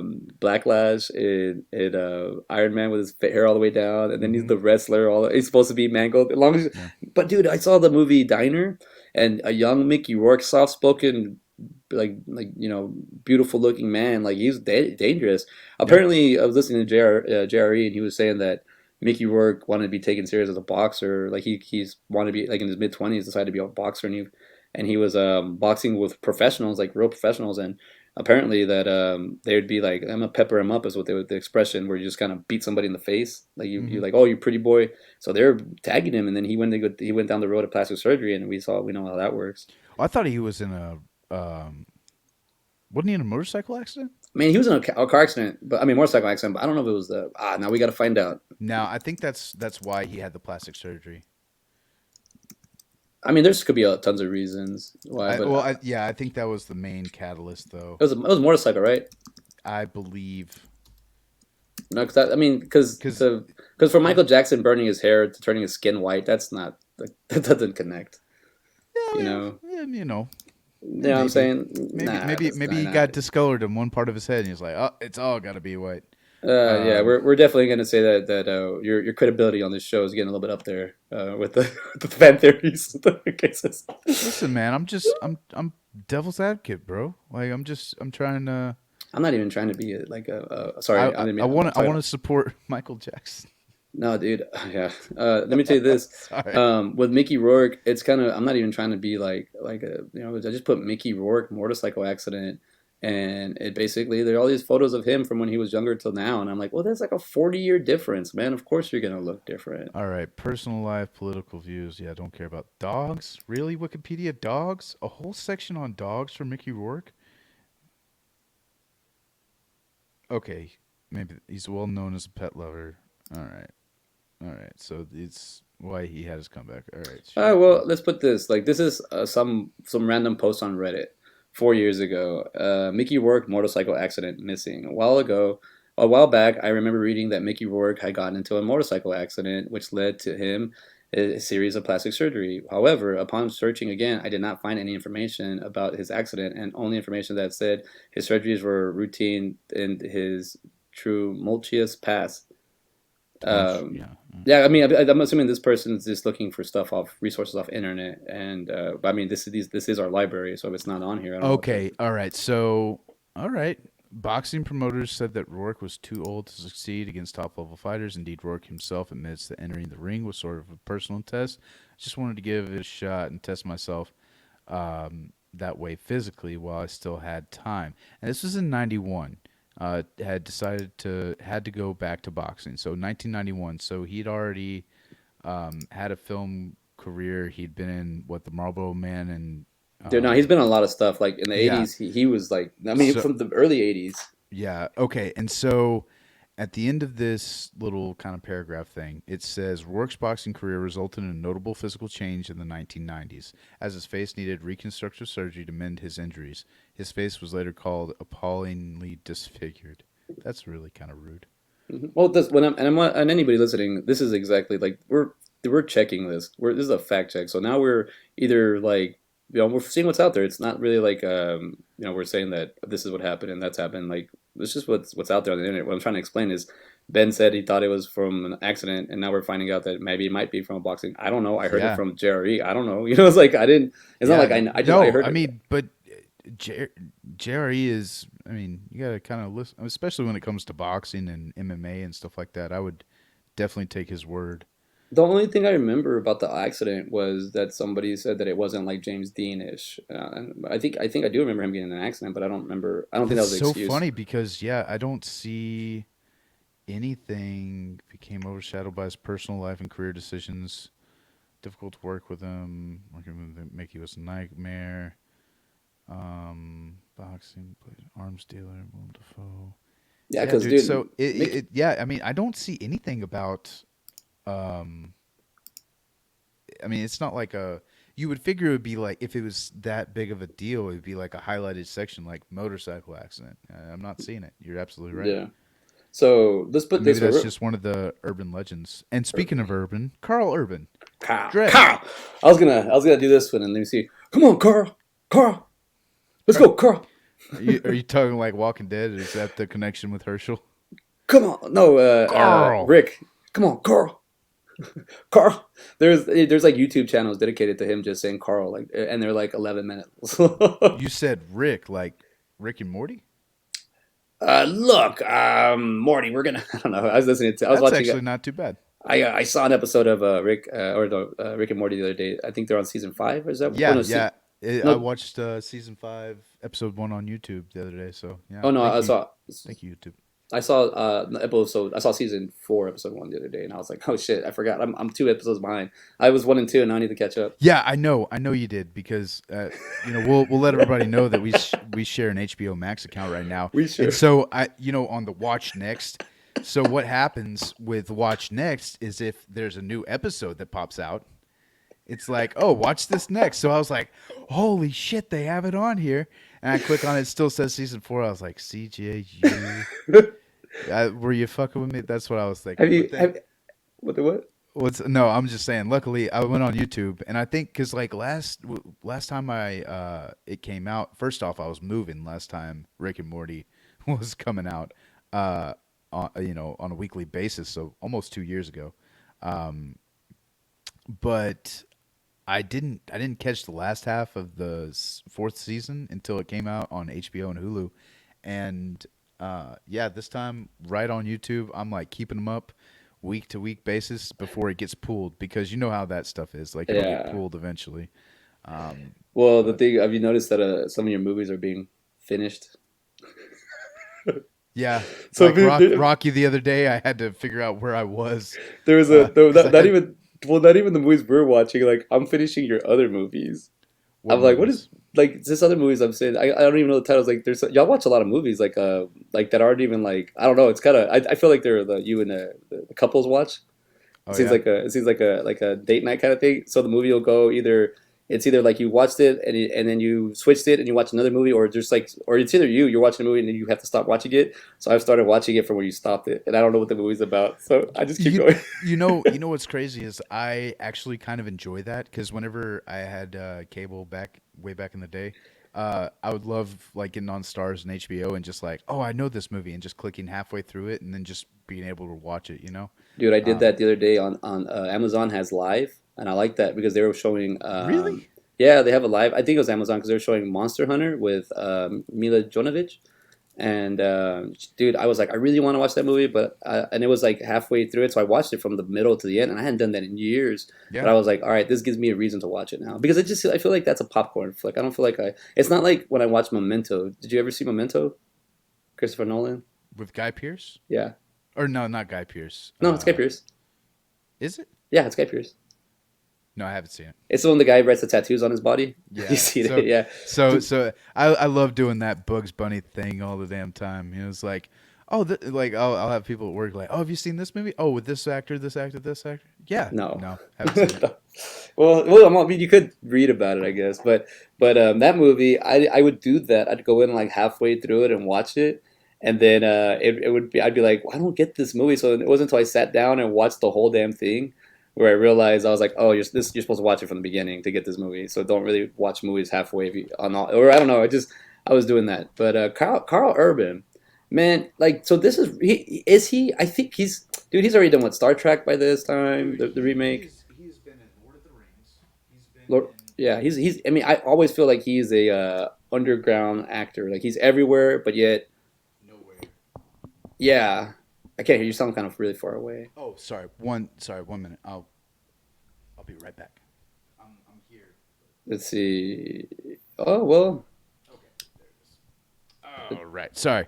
Dude, I'm having lighting issues like a mother don't worry today. about it. I mean, it's not like anybody can see me. We have the Yeah, posters up the right now, thumb. but Yeah. still, but I wanna whenever we Dude, get check back, this out. So he's yeah, like put he's. put it up on the screen. I want to see it.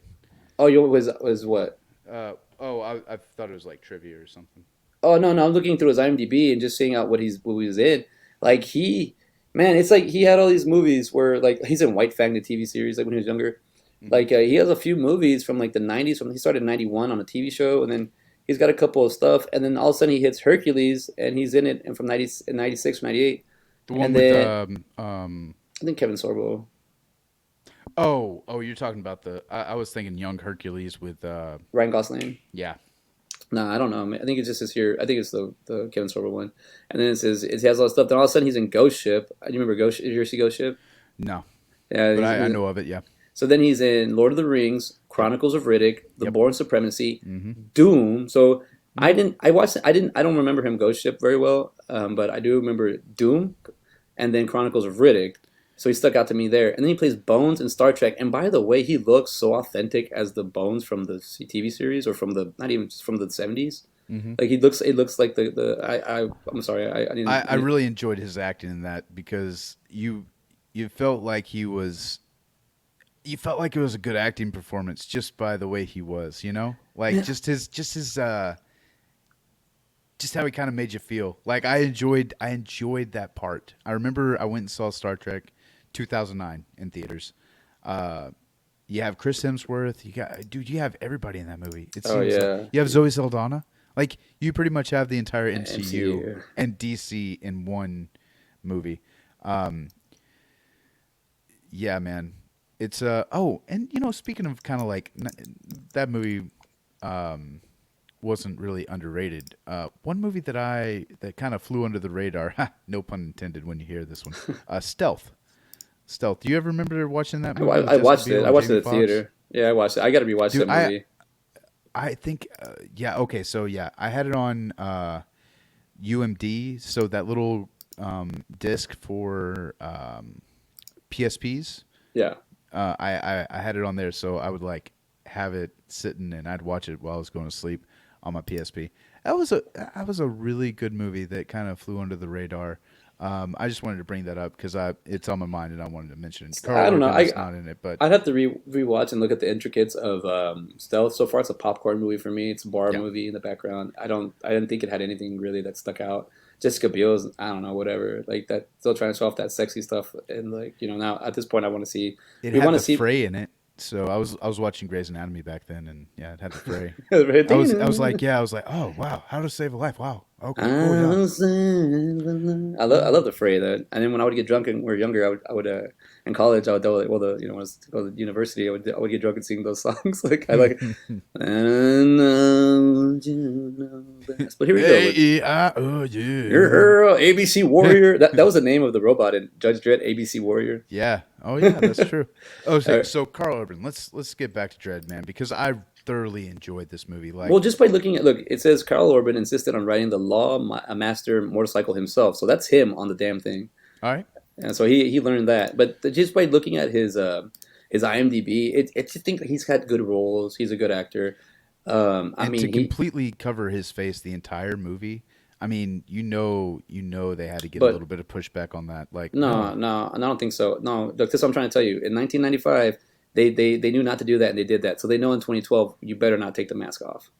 You know what I'm saying? And Carl Urban was like, all right, what expressions can I do with the face? And it only has just this little pocket. So his acting has to go freaking really hard.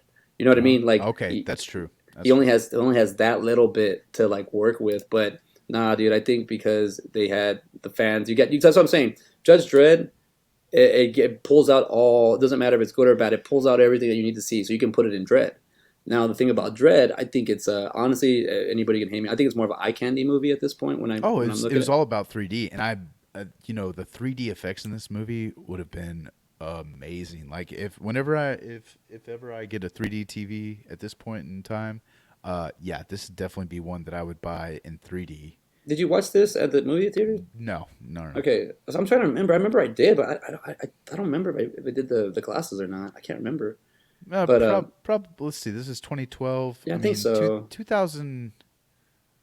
Let's see. When was like the first? Because it started out with like, okay, well, I mean, Spy Kids 3D, but No, that was still doing. That wasn't like the new 3D. no, It it wasn't wasn't. the real 3D. I They think had s- 2008 was gonna be because as soon as Iron Man came out, I think because then you because had that when was Prometheus.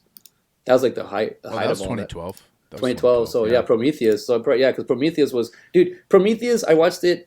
I've seen that movie three times. I didn't. Not, I don't know. I like Ridley Scott.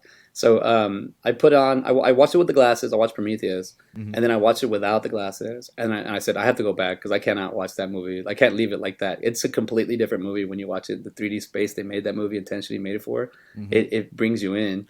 That scene where Michael Fassbender, as he's not Walter, he's David, I David. believe. Yeah. David is I believe his name is. He does like this hand thing where he projects the map everywhere, Hmm. and I remember watching it and being like, the damn thing looks like it's right next to me. Like the projection looks like it, and I remember just feeling like you're in that room. I was like, dude, and then we watched it again. I was like, all right, this sucks. But no, I think I, with this movie, it is definitely a lot. I mean, it's gory. It's they put the gore in, man. They put all that. It was hard for me to kind of like not hard for me to. I it was hard for me to watch this. I said when Judge Dredd was playing and Maxwell was running around, I didn't have a hard time like you could watch it. But then when this one's, I had to pause it like every yeah. time. I was like, all right, I can't let him see the scenes on the TV. I mean, Like this thing is graphic as hell, dude. I just saw the dude's brain is like bushed on the sidewalk. yeah. Um, they Even that last scene, I'm at the very end of Dread right here, where he pushes her out the window and yeah, gives her kind. I mean, in this one you feel justice. Like this is justice, because he gives her a bit of the slow mo and then throws her out. So she's moving at 1% speed. yeah, At least her brain is. her brain is. And so at the very end, because I remember the other day whenever I watched this, I was like, damn, they show her fall like all the way down, all the glass, like the it's a beautiful shot, and then you see her hit the ground and her Her face. face first, and it just like you see it kind of explode, and it's just like, oh man, that's what makes this movie so great and just so man, I I want to say better. Like obviously the visuals are going to be better in 2012. I mean that's a given. But I Well, I mean, feel the like standard, but this what's that? well, the standards have been raised. That's what I'm Yeah, saying. Like, and I feel like even then, like with CGI and everything, the practical effects in this are still really good. Um, well, what I can't tell what a practical effect is on this. so whenever the bodies are laying there and you have like Oh, a so you're talking? mangled, Okay, I gotta talk about it. yeah, yeah. And just that aspect, yeah. I'm watching, yeah. Her face just hits it and just like, It cracks, dude. oh, It shows a dude. crack. It's crazy. And it's Um, like it's almost like I'm gonna call it a meat counter shot because it's beautiful, but why is it beautiful? You know, it's a beautiful shot, but it's ugly at the same time. It's kind of well, how I describe the meat counter at work. Like it's you know, like everybody comes by and they say, "Wow, it's so beautiful." I'm like, "You're looking at a bunch of dead animals, bro." Um, that's my first thought. Is the like, I get what you're saying. It's just an the odd thing thing to call beautiful. the thing is, it's like death. It's showing you death, like because you know the outcome is they're gonna hit the ground.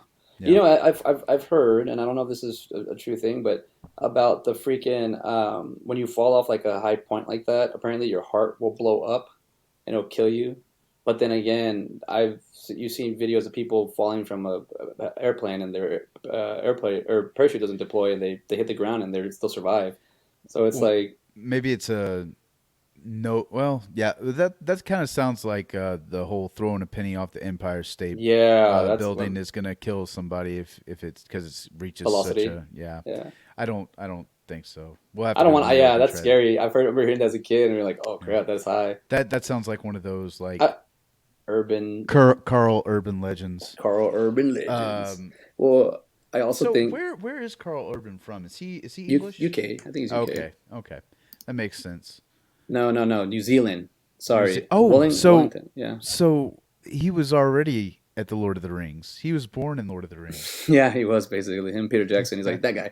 Also, don't forget he's on The Boys, and he Yeah, plays Billy the Butcher. yeah. I Um, haven't seen that, so the no Butcher. spoilers. Oh, dude, I Oh, don't know. I don't know how to. Like, I've only seen season one. I don't know how to. I would spoil that. It's like so hard to like. There's really? yeah. I don't know, dude. It's like you. It's too much. It's way too. There's no way you could spoil that. In this movie, so the part about this, it got interesting to me when the other judges show up. Yeah. When the other judges show up, that got interesting to me. But outside of that, I think for the most part, I was like, this is eye candy. They hit it right. This is like almost Resident Evil-ish like feeling. I wish I would have had. I mean, I wish Resident Evil would been more like this feeling. Um, like it's just a very dark and gory movie. This is really this is a fan film for sure. This would be a good setup to a Dredd franchise where you end up doing the Judge Dredd story. Mhm. Um, you get an idea of what the character's like. You get a feel for him, and then you you understand how his justice works, and then you throw him into the meat grinder and then see how he reacts. So I think that if you had Dredd and then Judge Dredd, that would be a cool lineup to a trilogy, And then I need to. you know what I'm saying? I'm having trouble following you. So you're saying that if this Dread 2012 came out first, and then then Judge Dredd came out. This, you're talking about just a story, right? Yeah, just the story, Oh not yeah, not not okay. not not I the was like, how am I? actual, How am I not trying? Okay. Stallone. No, Oh, okay. I I'm was like, I'm how? talking if you had Carl Urban for No. three movies. Even like you're saying. No, I know what you're saying. You're talking about the Yeah, story. If you yeah, were to show this one first, uh huh, and then you would show Dread, and then you can expand on that, and you can get the third. Yeah, you're right. You're totally yeah. right. You're right. And then that last one is like okay. So you have this one set up, and then you go into where you find out it's pretty much like the Matrix trilogy. Like you have a setup, right? Yeah. Of this is a baseline, and then you start kind of diving into man, this you obviously see that there's corruption in the judges in the first one, and then you have okay, so we're gonna frame uh, Judge Dredd, and then he's not going to be a judge anymore. And then, you know, you have him out in the cursed earth, and then he comes back. Pretty much like Judge Dredd could have been stretched out and told a lot better. I guess is what I'm getting at. The You first. No, know, that's what I was saying. That's what I was saying. It needs to be two yeah. hours long. And didn't know that. Hey, It hold it on. needs I gotta step away. okay. It I gotta needs step to away. I'm gonna be mute it. Hold yeah. the fort. I will. No, I think Judge Dredd could have been a trilogy with the way that just in that one movie. I mean, you have so much story and so much stuff that you can touch on and kind of develop. But I mean, in 1995 too, you also have to realize that this is a comic book movie. It's only going to be kind of a select few people are going to really enjoy this, are really going to be part of the Judge Dredd culture. And then you'll bring in new people, of course, just by having Stallone on there and as that person to kind of get everybody into the movie theater seats. But yeah, no, Dread 2012, Carl Urban and Olivia Thirlby. I got to give it out to her too. She did a good job in this movie. I really enjoyed the character development of Dread in this as well. You see him as he's one of those cops that's like, no, I don't need a partner. I work alone, kind of thing. And he he doesn't seem very open to the thought whenever he first meets the rookie, who is going to be. Let me see what her name in the movie is. Anderson. Ah, funny I said the Matrix trilogy, and we have Anderson in here.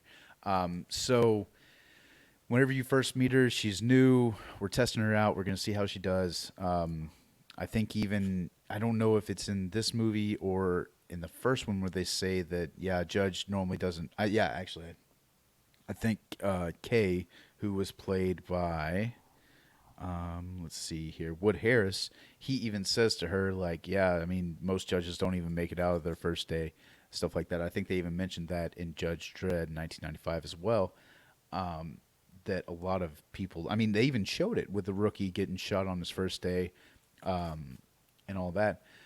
But this one, I thought in my head, the Angel family were mutants in Judge Dredd, and they were like a kind of off their own thing. I for some reason I just associated cannibals and mutants. So that's what I thought they were in the first one, and then in the second one you have Anderson who's a telepath, and can read minds, and she's a mutant, and that is it's something that's not looked upon favorably, but she hides it well. Even Kay mentions like, oh, most of the people have, you know, nub arms and stuff like that, but she, all she got was the telepathic abilities. So with this whole cursed earth thing, I mean, obviously they mentioned like nuclear war and fallout and all this other stuff. So makes sense why you have mutants. Um, Lena Headey, or Cersei Lannister, as most people know her, also did a fantastic job in this movie, being a pretty much a drug lord uh, over the drug that they have, which is slow mo. And slow mo, man, like I said, you move at 1% of the actual real time, and I don't know about that, man. That would seem pretty. That'd be a weird kind of high to have. But do a good job of showing like how, whenever they do have a bathtub scene where she takes the slow mo and you see her just kind of playing in the water, and it is really beautiful, and you can kind of see everything happening at once. I guess you would be able to see like a hummingbird flap its wings and stuff like that, and that would be kind of cool. Um, let's see here. We'll look at a little bit of the trivia while we're waiting to.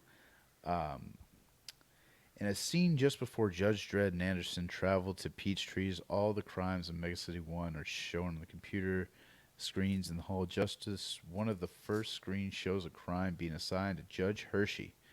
Judge Hershey is one of the main characters from Judge Dredd, played by Diane Lane. Um, oh, that's who's a repeat offender. Diane Lane, from Jack. There's one of our repeat offenders right there. Um, let's see here. What other trivia do we have? Carl Urban's voice for Dredd is comparable to that of Clint Eastwood. The character of Judge Dredd is in fact partly based on Eastwood's character of Dirty Harry Callahan from the film Dirty Harry. While the initial look for the character was partly inspired by the original poster art depicting David Carradine's character of Frankenstein from Roger Corman's original Death Race 2000, 1975. In the comics, as a tribute to Eastwood's strong influence on the character, Judge Dredd lives in Rowdy Yates' block, which was the name of the character Eastwood played on the TV series All right, I'm back. Walkout. Oh, hello, man.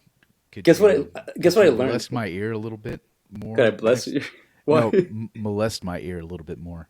Why is that? I'm back. Hey, I'm here. No, no. You were talking. I was like, hey, I'm in class.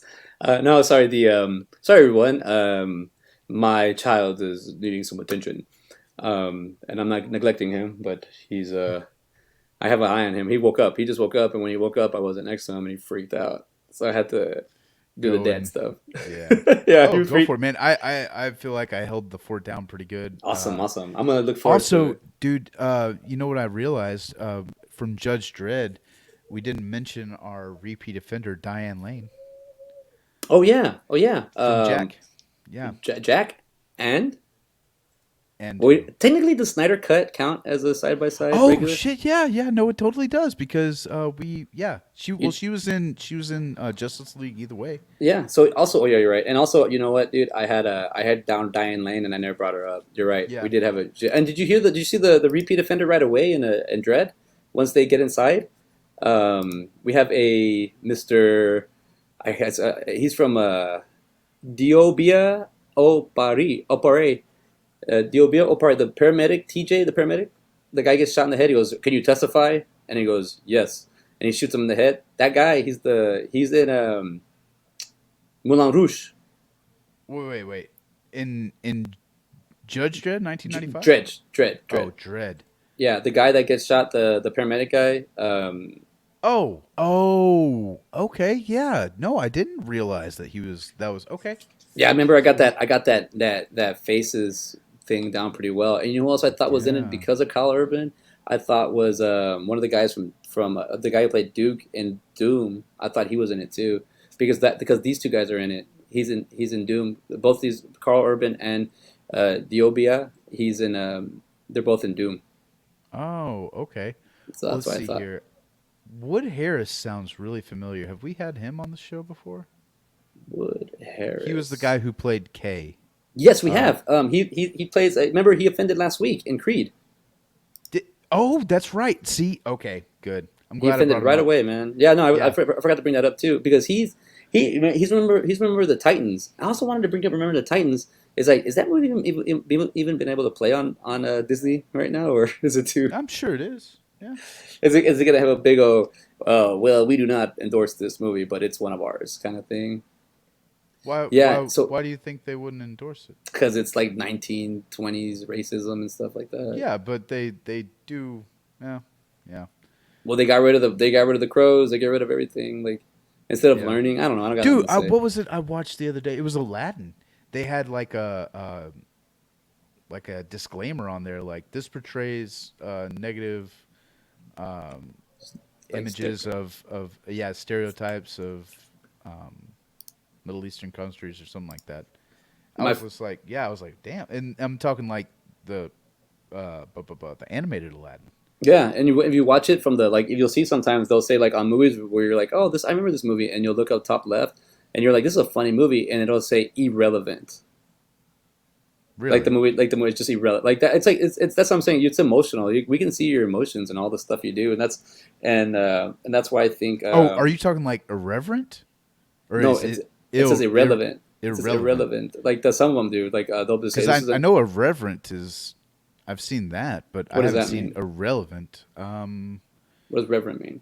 Irreverent. I probably could. I'm gonna look it up on Well, Wikipedia. just I think what reverent means it's like recycled, repeated, from and irrelevant is like non that doesn't matter. Irreverent, showing a lack of respect for people or things that are generally taken seriously. So yeah, So I could see irreverent being I've on seen here. yeah, so I've seen both of those then. Okay. Because there's I was just like really like it's irrelevant like really that's just is there but I mean they changed them because I forgot which movie I saw a few times and I saw that they kept changing the little top part they were trying to find the perfect words to describe it and I'm like I don't know why you need like why don't you just put PG-13 like I don't Yeah. understand why you're putting this emotional like well it's depicting on a certain I'm like nah dude just leave it alone just let people know that if you're 13 years old you can I don't know it seems like with the ratings and the sensory because Dread is a dark movie man Yeah.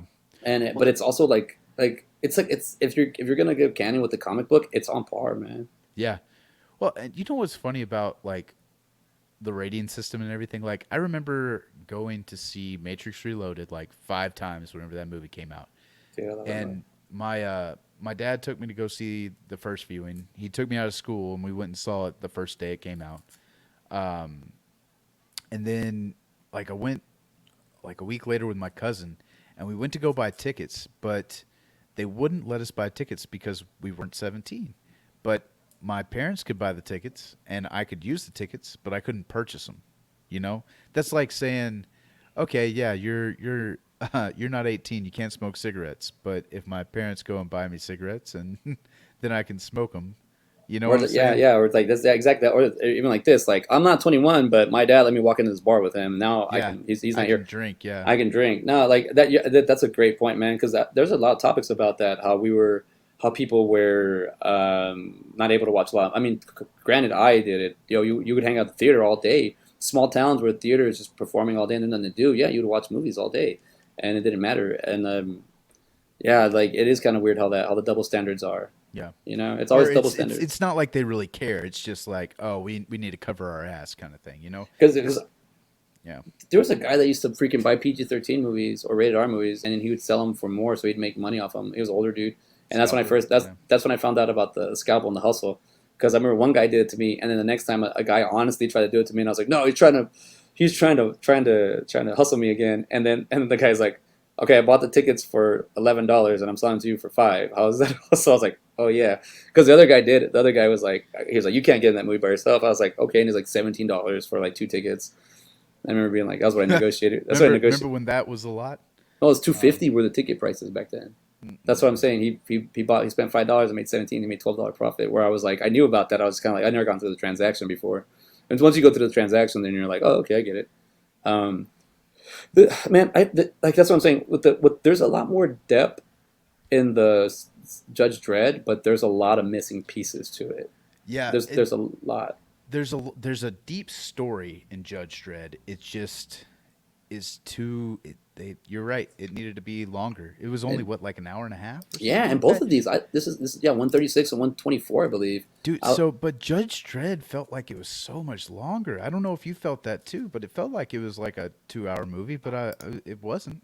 I think it's because it just has so many different scenarios where Probably. in Dread everything looks exactly the same, Yeah. and you're because also there's also they don't really explain the journalist in Judge Dredd, like he is murdered, but and they kind of just say he cracked on the code, like it's in dialogue at one point. His wife says it, like he's like, or he tells his wife, I'm almost onto him, but like we have to kind of put it together. Where in Dread, like there is no little story like that. There's some decision, and that's the thing about Dread, and I got to give its respect. It makes its decisions and it sticks to them and it keeps going because and it's also the whole time. I didn't even pick up to this time. It's a training. He's basically Yeah. training the girl. Like that's the Hmm. part where I was like, okay, here's another layer I could attach it to. All right, badass. Here's another layer. I got something here. And there's certain things like the mama character is just it is what it is.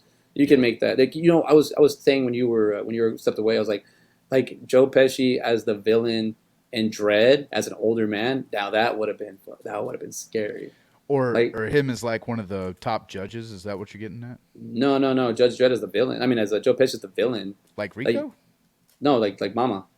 Oh, okay. Yeah. Like Oh, yeah. like like she doesn't fight. She doesn't get. She just makes the decisions. She does Yeah. shoot a gun at one point, but that's what I'm saying. I mean, the differences between the gun, like you you get more of an explanation in Judge Dredd of like the gun doesn't work for you, but in Judge Dredd and Dredd, I mean, you get to see what happens where in Judge Dredd when you pick up a gun that doesn't belong to you, it's DNA, it's in their code. You get all that with Rico. You get all that. They don't Well, say it in Dredd. you The you guy. see it. You see it in the beginning. You see him whenever he picks it up and he gets electrocuted in Judge Yeah, Dredd. no, that's what I'm saying. No, but Yeah. you saw electricity, right? It just Yeah. he just like, "Ugh, ugh, ugh, ugh." In this But one, and this one like it's doesn't need to be explained. no. Like but I think it's because Well, you've heard also you would yeah, it doesn't need to be explained. and and, Very and, and true. then the explosion of the hand that's insane, man. I was like, oh, they're gonna show his Well, fucking and nub hand, and I was I like, oh think in shit, it's Judge all bloody. Dredd, like you knew that it was connected to his DNA. I think what they didn't know was that it was each bullet was coated with DNA, Oh right? yes, yes, Was that what yes, it was? Like yes. they knew that it took like it your DNA was what made the gun work, but what it was is like how did you know that it was his gun that fired? You know? Yeah, and And because it's his so, brother. but exactly. So his DNA was coded to that bullet, and that's what they didn't know. Yeah, and even that part in Judge Dredd where Rico shoots the pawn store owner in the Yeah. face, like he closes his eyes right before he gets shot. Like you don't want to see it coming, but that's Yeah. like to me that has a little bit more of a it adds something. Like you're gonna die and you just close your eyes. Like you, I don't know. There It's from must be a poet. judge. And Yeah, then oh yeah, see, and Rico has all the best lines, but yeah, he does. Stallone's "I am the law," which the first one is just so just It's I am the cringe. law. It's Yeah, it cringe. is.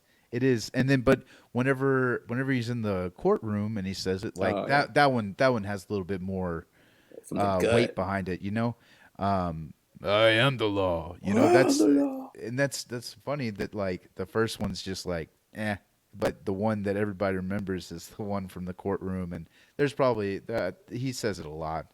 Um, but in Dread, I think he only says it like one time, right? Or does he even say it at And all? I don't. I think he says it once. I don't think he like yells it or anything. I Yeah. think he says it once in the beginning of the training. I mean, it's even crazy. They got that old like Asian like homeless guy on the ground, and he tells him, if you're here when I come back, I'm gonna get you. Because why is he? What is that guy breaking the law for? I don't know what he's doing. Panhandling.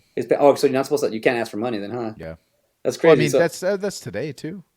It's well, against no, it's against the law. I thought. well, It's just yeah. I they mean, kind of turn a eye to it, you know. no, but I think it's crazy. That guy's then he goes, and I told you not to be here, and he gets smushed. Like, what's the Yeah. point of that? Like, what's the Well, like just to show you show how how powerful it is? well, not even that. Just like, I mean, what was going to happen to him if he did arrest him? You know, No, no, it'd be essentially the same thing. I mean, he's just no. going to get ate up by the system. You know. I don't know. I understand that they could have shut the gate right on them, right in front of them as they're walking out. That's the only reason they do that. But I'm like, why do they got to show that guy get splattered? Like, what's Oh the? well, it's like I said. I mean, if if it didn't close, and they took him, like he would die anyway. You No, know. no, I'm not even going that. I'm just saying, why did they have to show that the guy got like, the gate's gonna shut. You have to get the gate shut to have the story. You're Yeah. aware of that, okay? No. What I'm saying is that guy would have died regardless because he's going to go to prison for just sitting there. You're giving him this like. You know what I'm saying? Like he was No, I get what metaphoric. you're Okay, talking about. Like, maybe we're all right. You I'm explain talking. your point. No, Go I'm for talking it. about the actual movie. It doesn't drive anything. It doesn't have. But why do they have to show the guy get smushed? Like, it doesn't add anything to the story if he's there or not. I Or think it am I? does. I What am think. I? I What am mean, I? What not am I? not What am not I not missing? not the story, but I mean, it more of a. Is it that gore? I think they just really trying to show that. It's the gore and just like how devalued human life is. Like this That's happens, true. right? Okay. You know what I'm saying? That's what I'm getting at. I guess what I was trying to explain is that like whether or not he was still sitting there or not, like that dude, he knew he was going to be in trouble. I mean, this is Dredd. I mean, Yeah.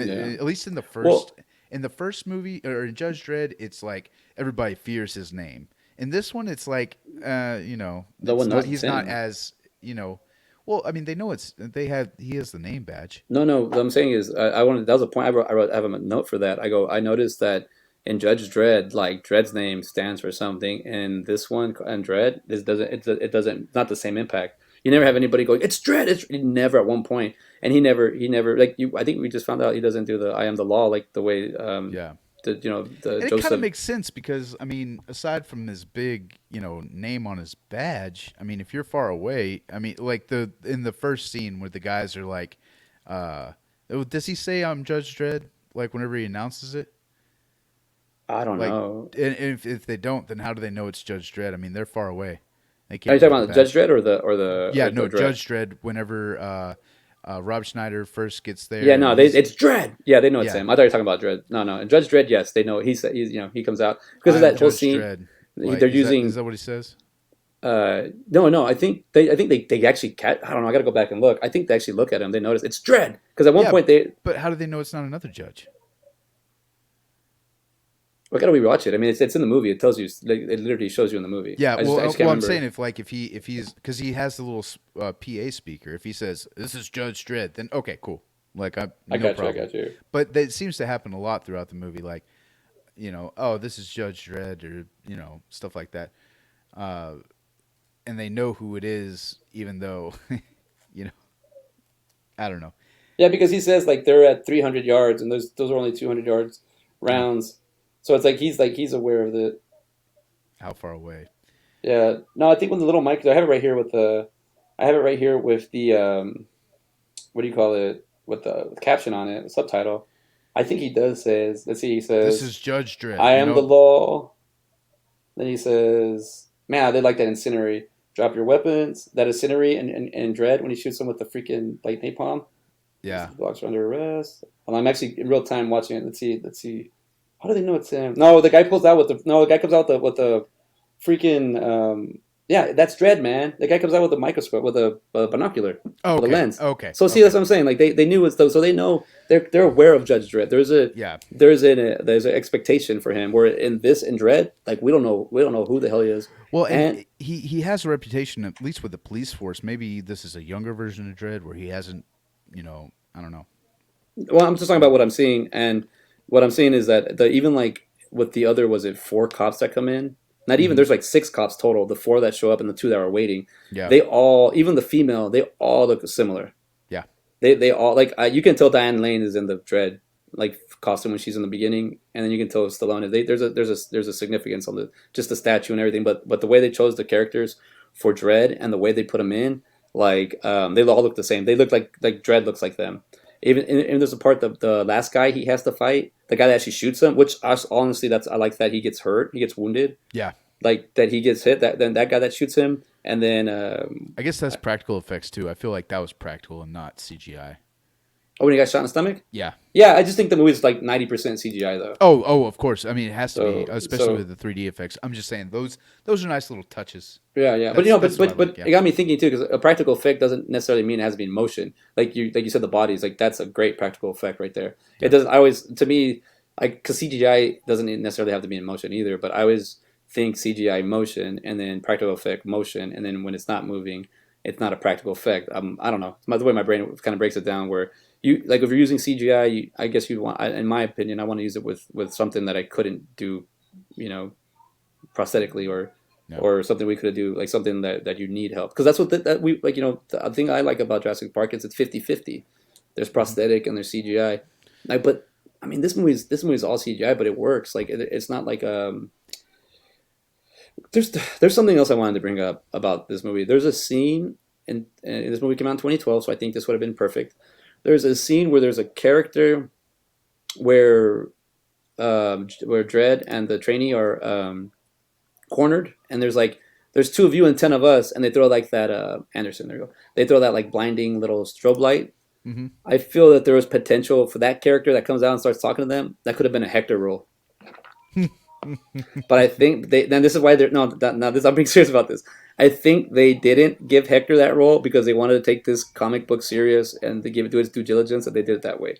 Yeah. But there was a Hector role right there, dude. Like right Is in his plain name sight. Hector in there? Oh god, it better. I'm not even gonna look right up. He looks like I was like that. Probably not, dude. Like they don't even they have like girl in the window, woman with child, Hector, homeless man, guy who dies, Desmond Leyland. yeah, because they have some. I feel like in this movie, if you didn't tag yourself, then they wouldn't have put you in. Like you have.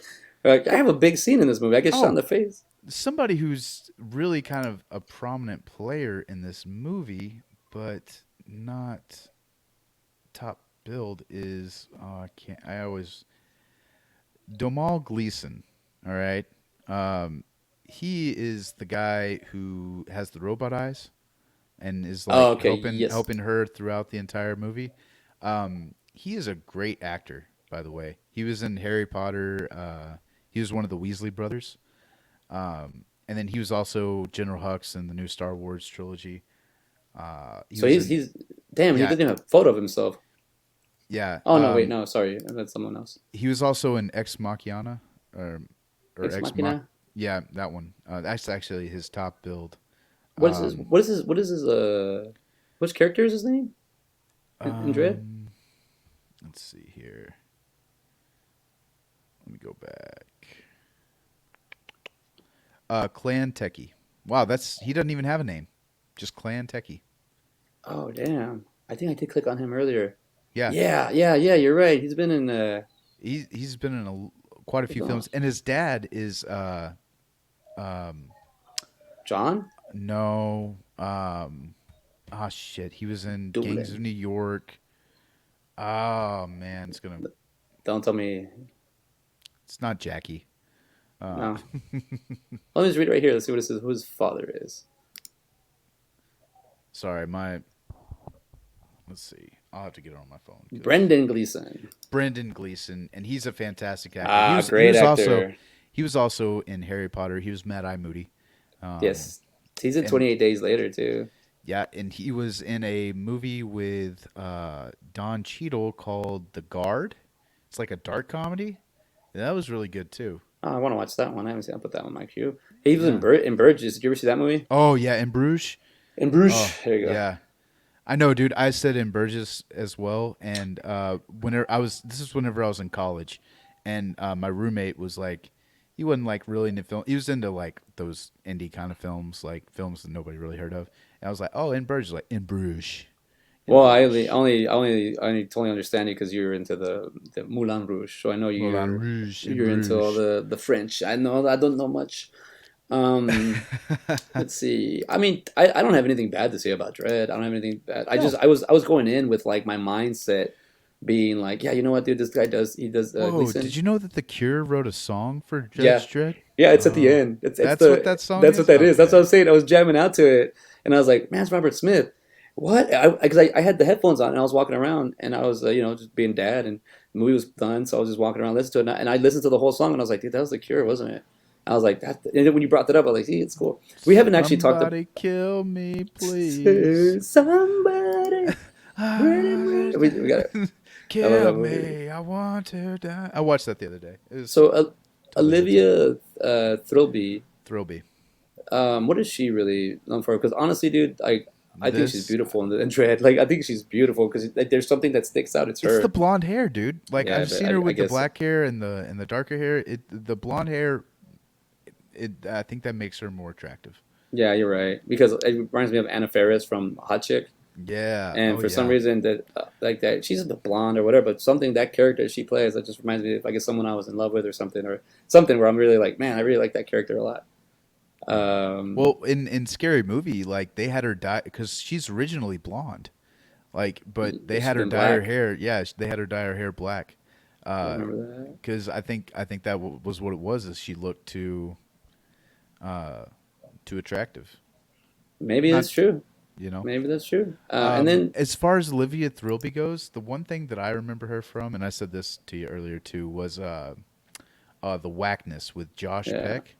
Uh, it's a like a coming of age story set in 1994, the summer of 1994, and yeah, it's a really good movie. Thoroughly enjoyed it. It's Josh Peck like right after he lost a lot of weight and. yeah. He's done with Drake and Josh and all that. Which did you see that Did the you hear Drake about Bell? Drake? Yeah, dude. Did Like, you hear about so what's wait, going no, on you got with? to you got to say Drake Bell. Don't just say Drake. Yeah, just yet, Oh, I because don't. Yeah, yeah, yeah. I'm pretty you sure know. Drake. I'm pretty sure the other guy Drake is doing stuff too. Oh So yeah. Well, he had a whole thing with the Billy Bobby Brown from Stranger Things. Like he got accused of grooming her, and all this other stuff, uh, like a year or two back, because he was like texting her and stuff like that. And oh, you're so pretty. yeah, it was very very aggressive. I think he Yeah. actually doesn't. I mean, I could look it up real quick, but I think Drake Bell doesn't even live in the United States anymore. No, probably not. I I don't know. think he did. He might have gotten extradited. I think that he was charged and he's gonna face some kind of time. I thought, is that not All right, the let's find case? out, man. Let's find out. It's me too. I think. I mean, I'm not saying he didn't do it. I'm just like what he did is it sounds. I remember like what the hell? That's pretty. Yeah. It's Well, like and dude, ugh. like, I mean, to be fair, like that's the. What? That's where his brain got stuck. Like Yeah, probably. I because mean, honestly. he's not a little boy, but he was got famous Well, as a little and boy. all his So fans are gonna be like 14-year-old girls and stuff like that. now. No, not now, but like back in the day. So he had to be Oh, back kind. then when he was Yeah, younger, they were younger. So yeah. now they're older and he's older, and it's oh, okay. I get And you. I he get you. just kind of stuck in that mindset. But yeah, man. Have you ever noticed that? Like, man, one of my greatest haters of all times. Actually, I learned something from him, and I thought it was pretty cool. But it's just one of those things that like your mind, if you can't keep it sharp, I guess. But like, if your mind only sees outward and you can't see yourself, do you really know if you're changing or not? You know, that's why mirrors Ooh, and cameras, all that. But like, I mean, imagine like, I mean, that's just the thing of the beast of Hollywood, the machine. It's gross. Like the system, and then like you've seen with Fergie and like Judge Dredd, yeah, like something like that, where it's just like they don't care, just because it's so fucked up. Because it's like they'll use you for what they need you for, and when they're done with you, they spit you out, and then you go for a person from getting no attention to just getting nothing but attention, and then it goes away. yeah, So it's like, where that needs to get, that void needs to get filled. So I'm pretty sure this dude thought he was like freaking like, well, she's we're at age I remember where I first started making out with girls, so we could keep doing it. I'm like, nah, dude, you're like 35. Like, yeah, I don't know, man. I mean, like I know that chicks trying to act older and shit, but there's still that fucking block in your head of you know, there's that threshold that guy's got to make a conscious decision to be like, hey, we're gonna meet up. yeah. You know, it's like, And if you don't feel like what you're doing is wrong, then there's a problem there too. Like taking advantage of somebody, like but it's all, but especially that age. I mean, even if they do look older, or act older, or stuff like that, you gotta you have to take a step back, and it kind of goes back to what you said a second ago. Like if you don't see yourself except in this light, like how do you expect to grow, kind of thing. Like that's it's taking advantage in a very innocent I thing, you did, know. yeah, and also though, by that being said, I've never had power. I don't know what that means. I've never even been a manager or anything, so I don't know how to do a schedule. Like really, so it's like everything else. So what I'm trying to say is like to have a power where you feel invincible. Not even like that with a lot of those child stars. Like imagine a power when you feel you're invincible and that power stripped. Yeah, Like you I don't know, man. Because I think about people like the whole Britney Spears thing right now with her dad. Like that thing's freaking weird, man. yeah, it Like you're really telling an is. adult that you can't have a hold of your estate, you yourself. Like, and now the way I'm seeing it is that free Britney kind of thing. Hmm. Like I'm really like, okay, what the hell? Like that now for when you hear it once in a while, you're like, okay, but it's like going on forever. Like what the hell's going on? Yeah. And that's how we got into Judge Dredd and Dredd about all this, But I mean, it's cool that we kind of go through it because of the actors and the characters.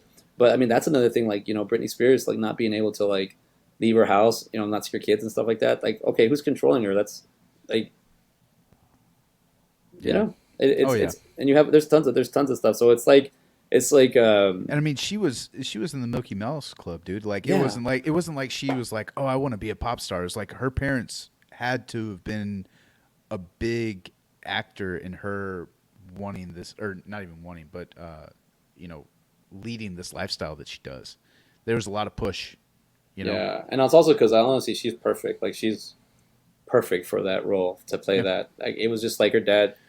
It was she Joe was. Simpson is Jessica Simpson's. Yeah, they have issues with him. I don't know Britney Spears' dad's name, but I Yeah, know I well, was thinking, yeah, yeah, he's done a good job. If yeah, that's the case, you know. because Joe Simpson was on the show, Yeah, whatever that one was called, with Jessica Simpson. But then I like those shows because you actually got to really see the truth behind your celebrities, like these uh, people that that like truth. it brings it back down. No, and I'm talking about when I say no, what you're doing quotation marks. I'm talking about the tuna of the sea conversation. You remember that? Oh yeah. Oh, okay, I got you. That's what Yeah. I'm talking about. The truth of that. I'm not talking about the fancy shit. I'm talking about when All you right. get this, when you find out that, say this chick that we pay millions of dollars to, that contributedly, doesn't know the difference between tuna fish and chicken of the sea title. Which Well, by the way, to be thank you. fair, Well, I was gonna let me finish, but thank you, Jessica Simpson, for clearing that up for me, so I don't have to ask. So it's like, you know well, what I not mean? even Like, that. Like, have you seen the whole Subway thing where they don't even have tuna as an identifiable substance in their tuna fish salad? oh, my buddy that worked at Subway in high school, I worked with him outside of high school. I mean, yeah, he worked at all of high school. Worked at Subway, and then he worked at the bank with me. And he was like, "Hey, man, don't ever like whatever you do, don't mess around with Subways. Like the fresh food's not fresh." But he goes, don't ever order the pork." I go, "You guys serve pork exactly. Don't ever order the pork." I think they don't have that anymore. But this was like in 2005, Oh Jesus! 2004. He goes, "Don't ever order the pork." It wasn't long pork, was it? I don't know what it was, dude. Oh, so I was reading through like a BuzzFeed article, or something like that, about Pirates of the Caribbean. Apparently, long pork is human flesh. Hmm. So if you ever hear long pork, don't eat it. Hey, enough with that Longfellow's deeds over here, right? Oral deedsy. Hey, I'm gonna step away for 1 second, and then we'll come back and rate. Yeah. I need to go check on Little Man. Yeah, go for it, man. So we're coming to the end of our show today, where we've had Dredd and Judge Dredd. He's Um, good. so He's good. He's ready. We got to hang all out. right, We got a lot of cleaning to do today, so he's getting ready. yes, same man. Okay, so Um, just from like just the conversation that. Oh, sorry, what were you gonna say? no, go for it. I was We're, gonna we're just on the the same page. conversations we've had about these two movies. It seems like they are two different entities. I'm coming at the angle that they you needed one before the other to get. As I like Dread, I think but going back this, I'm also changing my mindset when I watch a movie because Movie industry wise, you're absolutely right. yeah, but as in like fan film and all that. Story wise, no. Well, no, there's a better story in Judge Dredd than there is in Dredd. The Yes, and problem is that doesn't come out. exactly. So I'll tell you that story wise, it's a better Judge Dredd. It's better in Dredd, but Dredd. But I'm just saying, like, I can't look back and be in 1985 when I was one. They should have done this and this. I was 1 years old. I don't know what I was like. So when you go back from a perspective to watching it, like, all right, what were they dealing with? What happened? Because nowadays, like, now when I think about it, like Dredd, like they're like, look at the like when I watch Dread, I'm like, to me, it's like, look at all the fancy shit I could do now. Check out, no, not even just not even the Dread logo, just the fact that it's the way they shot that movie is completely like at the time was like different. Like it was just it could have been like Final Fantasy should have used some of this. You know what I mean? Like Final Fantasy's good. Oh, sorry, Final Destination. Final, Sorry, I yeah. said the Final Fantasy. No, sorry, Final Fantasy franchise. I meant Final Destination. Final Destination was great because the first one's like all practical effects. Hmm. Second one goes more CGI. Then the third and fourth, and they start turning in those deaths into like just CGI. Now this one, the way they did this is I can't tell. Some they got like there is a blur there where someone dying through practical effects or CGI or the combination of both. Looks like a combination of both. Yeah. So Dredd does have a lot of like great qualities. I think Judge Dredd is it's a victim of its own time. Yeah. It's kind of like one of those indie movies that come out and they're like, oh, that movie's so stupid. And 10, 20 years later, like, dude, it's such a great movie. Kind of like Mortal Kombat, you know, or maybe even Mortal Kombat Annihilation. Oh, God. That was a product of its time. Oh, Of God. No, they had more. They had more. They just didn't have the people. I just think, I don't know what happened, man. And yeah, Annihilation, I mean, they really let that, they dropped that ball. Even as a little kid watching that and be like, I think this movie sucks. Like, it's I think, like, yeah, right. I Like you think, I really think, don't even really know. You just kind of feel it. yeah. I mean, Um, what's up? oh, nothing. I was just gonna get to the ratings and Let's do everything. it. We got Let's 15 minutes. Let's do this. Well, so on Judge Dredd on IMDb, out of 112K votes, it says a 5.6 out of 10. And we're going to the Rotten Tomato. Rotten Yeah. Tomatoes. Sorry, man. Mine. I was right as you were saying that. I was typing it in. I should have had it Oh, pulled it's up, okay. but Ben's going to do the Rotten Tomatoes, but it's the score.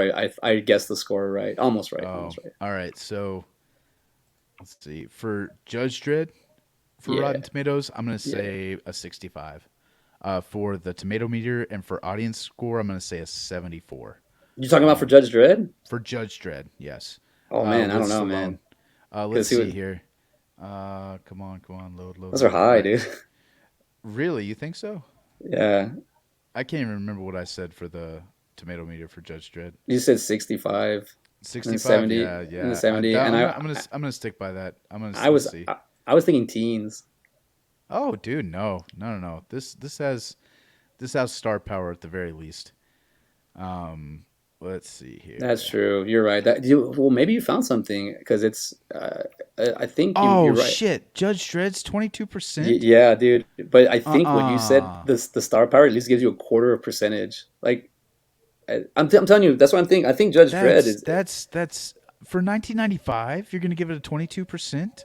Like these reviews had to have been later on. Like the year that it came out, I'm sure people were like, oh no, this is a goofy comic book movie kind of thing. But dude, Yeah, come on now.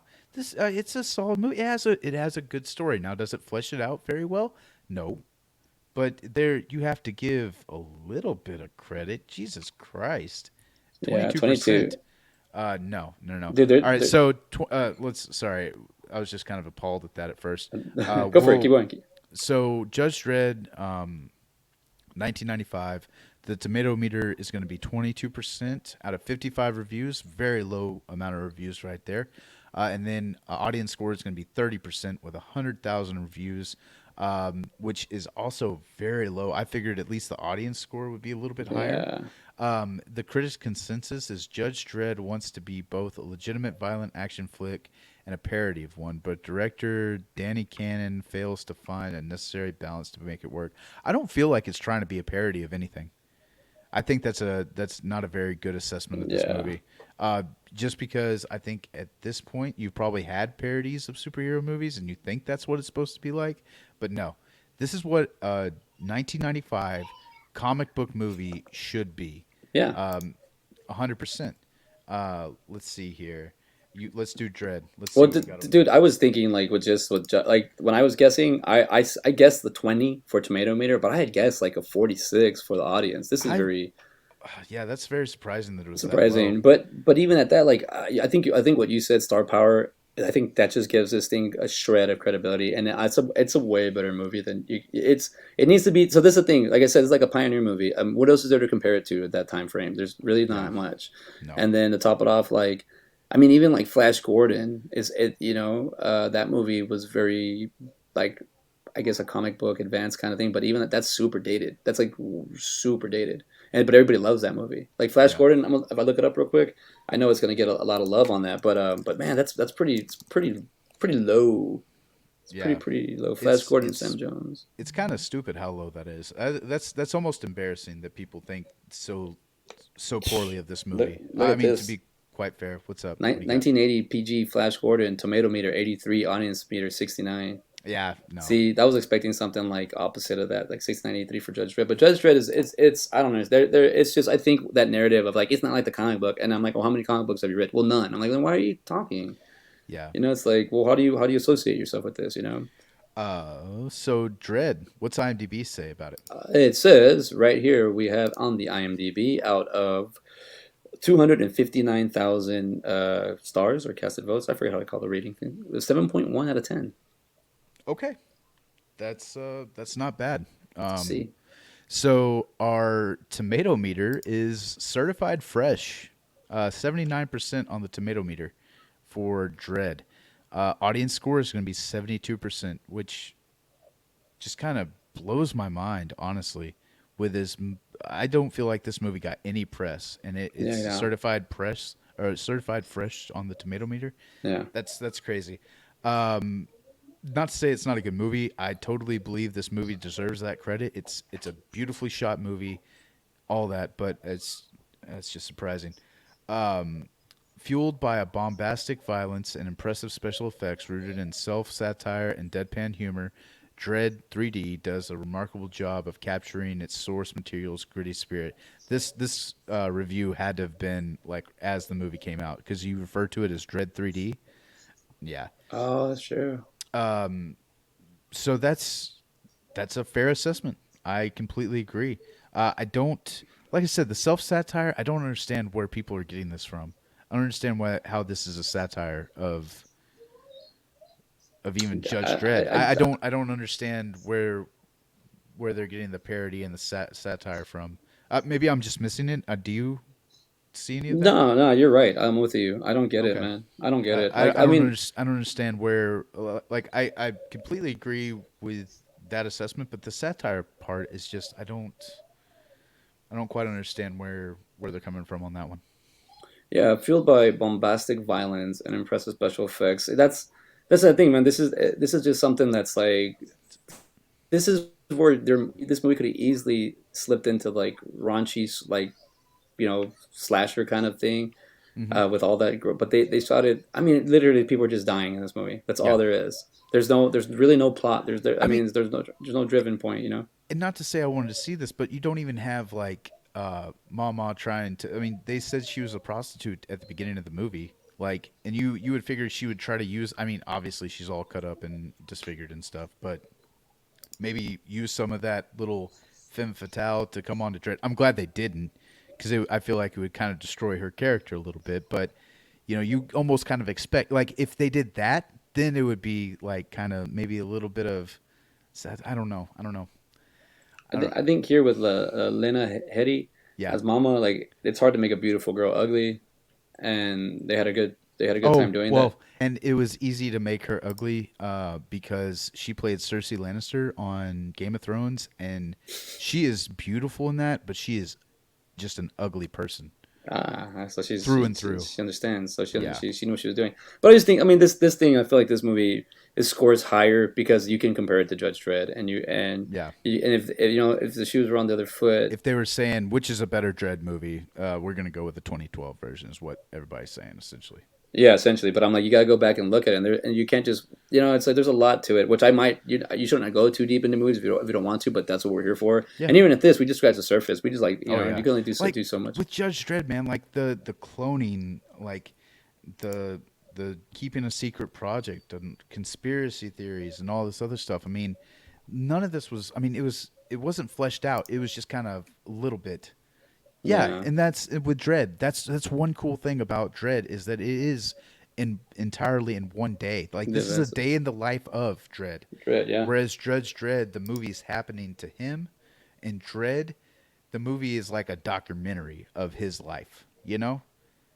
Wait, I'm sorry, Doctor. I mean, Doctor.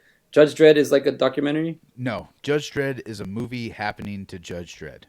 All right, Oh, I get what you're and saying. Like Dredd is like you're following Dredd around. yeah, and then in Dredd it's like a day in the life of. It's like okay, we'll show you how his day to day goes, or potentially could go.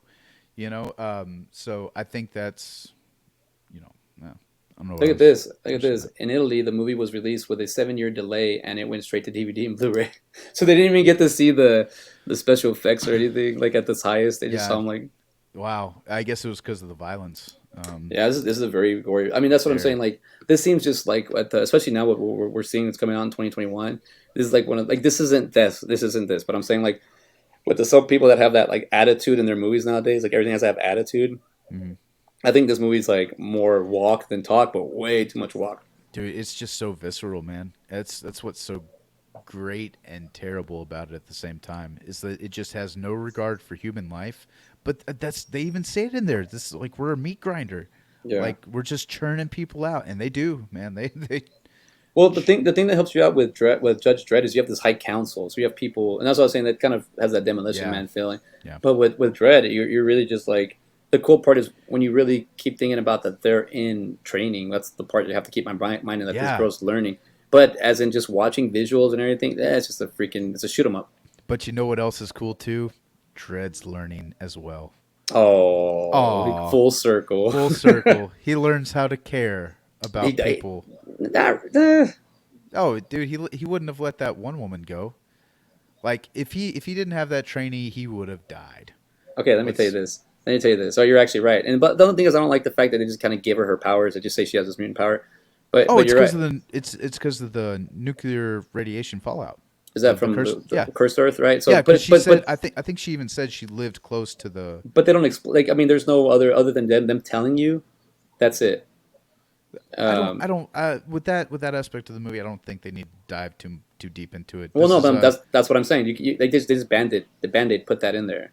Like there's no real depth to the Anderson character, as in like how did we just accept that she has telekinesis, that she can see, that she can actually alter people's mind. I mean, the cool thing about it is they did say that she failed the test, so Dredd's like nope, didn't qualify. So yeah he still has to let her go in. He still does it, and he's like 1 in 5 die. So he yeah knows that like he's like she might not come out. The fact that he kills Mama at the end and the way that he does it, that's he man. That's the big difference between Stallone's character and this character is that Stallone he's the law, but Carl Urban's Dredd is justice. Yeah, You know, yeah. The book and whereas then the actual yeah. because Carl Urban's he's not toting around a book like oh nope you did this. Yeah. He's not particular. But then again, Stallone's character is meant to be that perfect judge. Yeah. Whereas you don't know if Carl Urban is that perfect judge character. Obviously, he's Yeah. and I We'll because put it this way: Carl Urban is a human, and Sylvester Stallone's character is a freaking Judge Dredd is a clone. he's He's a clone, he's no he's not a clone. isn't he? That's They were made in the parents aren't real. yeah, but that doesn't make him a clone. No, I think He's a test tube baby at most. what is that? Is that not a clone? No. Would you okay, so say No, well, I'm sorry. I'm like talking about in vitro, do you consider that to be a clone? no, because that's actually artificially inseminating. Oh, But well, sorry. well, Well, okay, but I mean, you no, can put it this way. No, I know where we're at with this. okay. It's put it this way. Oh, you threw it in vitro in my head. I thought of it. I thought I got in vitro stories, dude. No, like, well, okay, no, we'll call him an incubaby then. okay, put it this way. But the gun has to match the same DNA as it doesn't. It's not like your brother can. No, they know. So it's like him and Rico, Are the Judge Joseph same. are the same. So they're clones. No, they're fraternal twins. Fraternal twins would have the same DNA, right? No, Why? no, you have your own. You still have your own. You're not a replica as a twin. What about twin twins? Do they don't have the same DNA? No, it's very similar, but it's not. There's differences. Okay. How, All right. how about? If that's the case, then yes, he's a clone. Well, just saying, like he's not. Okay, put it this way: that even if he's I'll accept that he's a test tube baby. At least he's made in a lab somewhere. Yeah. Where How Carl how Urban actually had a upbringing. I mean, Dredd had well upbringing. so far we don't know. We never got that But fleshed but out. but no. But I'm saying they don't talk about that in the movie. They talk about it in the movie in Judge Dredd. I'm talking about the facts that are in the movie.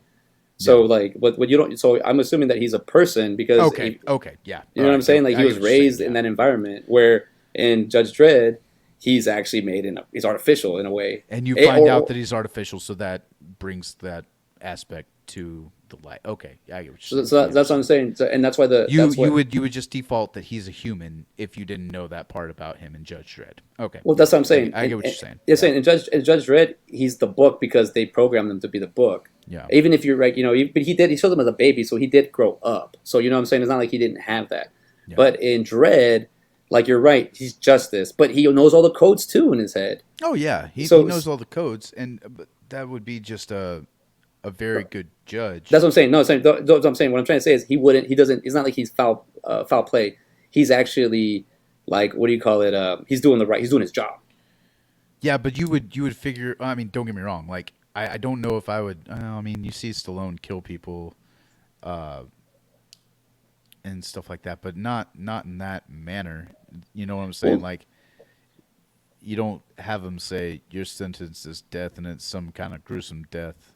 Maybe. because also too, check this out. There are one-liners in both these movies, but Stallone does his one-liners, and that probably hurts the flick a lot. Yeah. You know, he has Whereas Carl Urban's one-liners like got that hot shot, you know, and then yeah, he says yeah. that was a really cool scene. Like, So that's something about the gun. The gun, I think, is like a third character that they like in Dredd. You just know because of I guess Judge Dredd or the comic books, but in Judge Dredd they actually kind of tag it along, the and you get. lawgiver. And I do love the part where he's running out of ammo, and he's like he's looking for what he has left. So he's going through all his chambers, and he has highlight or whatever it's called, high tech or something like that. The one Not that like blows that guy's yeah. brain. Yeah. So he has that. Where in the they don't man. I feel like you could have got lost on just that. Like you could have done so much with that gun, because in the video game you have a lot of options. Really? You have a lot of options. Huh. And in Dredd, you kind of get, man. In Dredd, he uses the gun a lot in different ways. Incinerary, I think that scene is awesome, dude. Yeah. Armor piercing, shoots the guy in the chest with the like armor piercing, and he's just like, oh, like, man, it just reminds me of this freaking world it's just like people are just dying because even when the guy from the minivan that survives the crash that goes in and gets shot in the face with the flare with a hot shot, Yeah. if you notice, there's a dude just on the ground, a big old obese dude on the Pile of ground that he's just shot Yeah. in there. Oh, there were multiple people that he just like shot on the way. And then that Like lady with the it was baby, a trail. Yeah. yeah, and then the lady with the baby, and then you see the falling bodies, like skinned falling bodies. Mm-hmm. Like that, the environment of Dread is like so much more like it's not. It's so And much. it's in your face too. I mean, you even have the rookie come to terms with she just executed this child's father, And he picks up the gun too, which is yeah, yeah.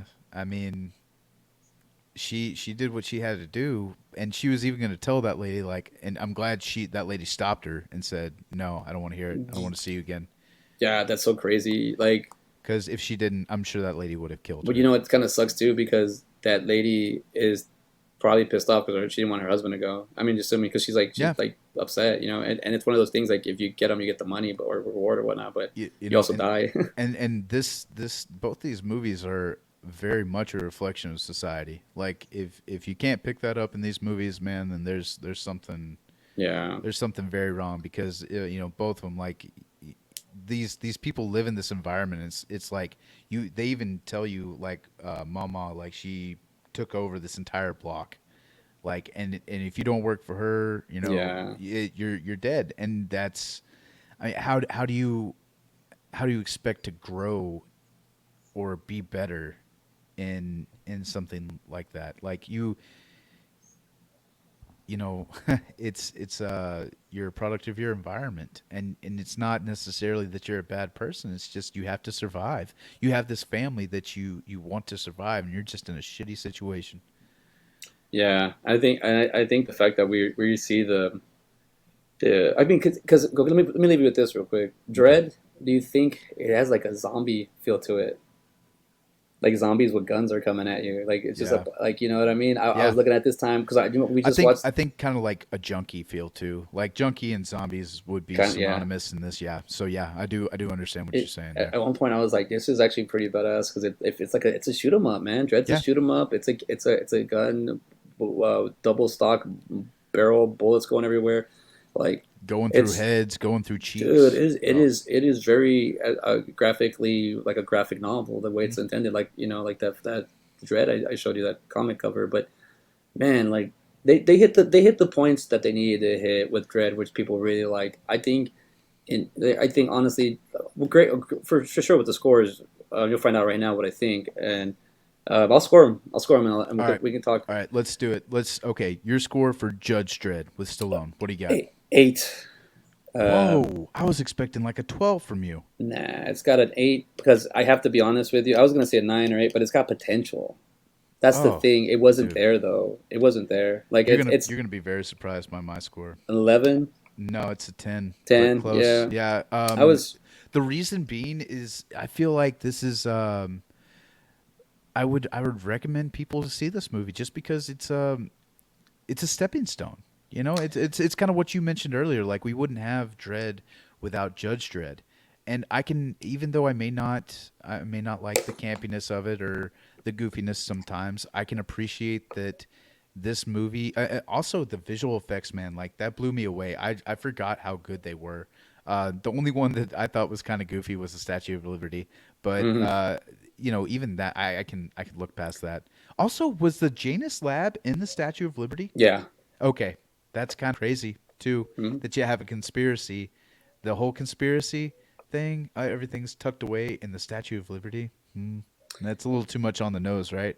And then I will definitely would you just pulled a you pulled a dread, I'll call it, or I'll call it Judge Dread. You just pulled because you on side by side are the law as well, and you just changed my score, man. Yeah, I think it's a 10, really. Like yeah, Uh, but the thing is, the reason I gave it an 8 is because I feel like only through my eyes I can tell you this, but I feel like I'd have to explain this every time. And if you really were watch both of them and then listen to us, then you can be like, oh, this is where he's coming from. But for me to explain it every time, I'm gonna get that. Oh no, it's not. He didn't. He takes his mask off, bro. He does like it's like I'm like yeah, I know, but you no, gotta get past that. You gotta actually look at what's here. So Judge Dredd is a 10 for me. But yeah, the reason I had it as an 8 is that it has the potential to actually be like freaking 13. yeah, But it didn't get there. And now when I started seeing hearing little things here and there about sets, it's like yeah, it sucks. Because like I'm saying, like I said, you need Judge Dredd to make a good Dredd. Because if you would have just, if there is no Judge Dredd and you make a 2012 Dredd, you're gonna get something to what you're gonna get with Judge Dredd. yeah, And then they're gonna start all over and be like, and then now 2021 they're gonna make another Dredd. But I like what you were saying though, how they should have done. Like you could have done Carl Urban as Dredd, and then these two movies and add a third one, yeah. and you could have really expanded, especially like Matrix, like you said it. You're right. You show the universe as it is, hmm and then you work on this Matrix. I mean, on this Dread 2 of the him and his brother having to start, and then the third one where him and his brother have to finish it. Yeah. Like that I would totally like to see in a trilogy. That would be awesome. I didn't even realize that you can do that with Dread because there is a comic book, so there's a ton of Yeah. source material. But what you got for Dread? What's your score? 11. Yeah, I got 11. It's a beautifully shot movie. It's an awesome story. And dude, that's another reason why Judge Dredd gets a 10 is because it is a badass story. I mean, you have Yeah, clones in it. I mean, it's like everything. Like you have everything in that movie. And for as much stuff as going on, it does it fairly cohesively. Like it doesn't jump around a whole lot. It doesn't really take you out of the movie so much. Like it's once you kind of buy into it, it's believable. That at least from, and I'm talking about Judge Dredd, excuse me, yeah, yeah, and yeah. then just Dredd with Carl Urban. It's an 11 just because. I mean, it's almost like a training video, like you said. Yeah. Like it's like watching a training video for the newbie, and yeah, dude, it's so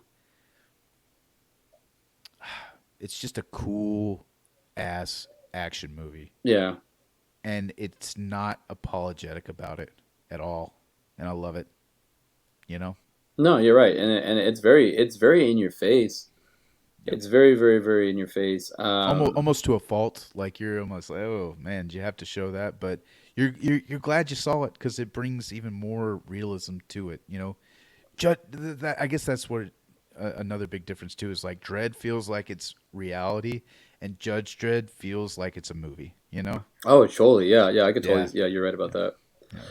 All right. Well, we got these in the books. We ran. We're a little bit over, but it's A okay. little bit of it's Yeah, fine. not too It's much. early in the morning, man. And thank you again for meeting me in the morning. That way, I'm not just dog ass tired at the end of the show. They're like, yeah, this is What my score. I learned something from myself these last few weeks, having two podcasts that I'm running simultaneously, movie podcasts at that. Is I told myself a couple of days ago, I go, I should watch these. I wasn't in the mood to watch the movies, so I didn't Yeah. watch them. But I know I had to watch them, and I told myself, oh, I'll get on it in the morning. And then yesterday morning was the morning I did it, and then you're like, we had that was weird, right? That happens to me so much. Dude, That happens well, to me. and no, that was my bad too. It wasn't until like you said, "Oh, I thought you said PM." And I went back before you sent me that message. I was like, dude, I could have swore like I made it clear in the morning. It said not morning. I was like, that's so strange, man. Because like, But there's no but reason for there to be not a not morning in there. Like the not is just in there. I was like, yeah, but it would make sense because I haven't been wanting to do it in the morning lately. So I see where your train of thought was too, and I was just like, damn. As soon as I went back and read it, and then you sent me that message, I was like, oh, I totally understand why there was a miscommunication there because it literally was a no, miscommunication. no, but I'm asking, I'm saying is like you probably had autocorrect on. I'm like, why did it autocorrect that? You didn't have like there was no reason like that actually like It messed with the shooting.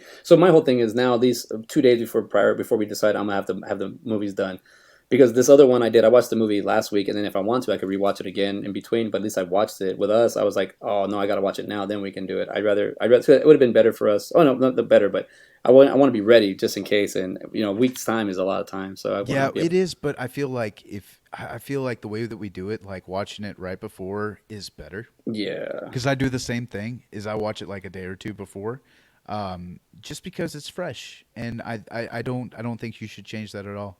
I But don't I think you know.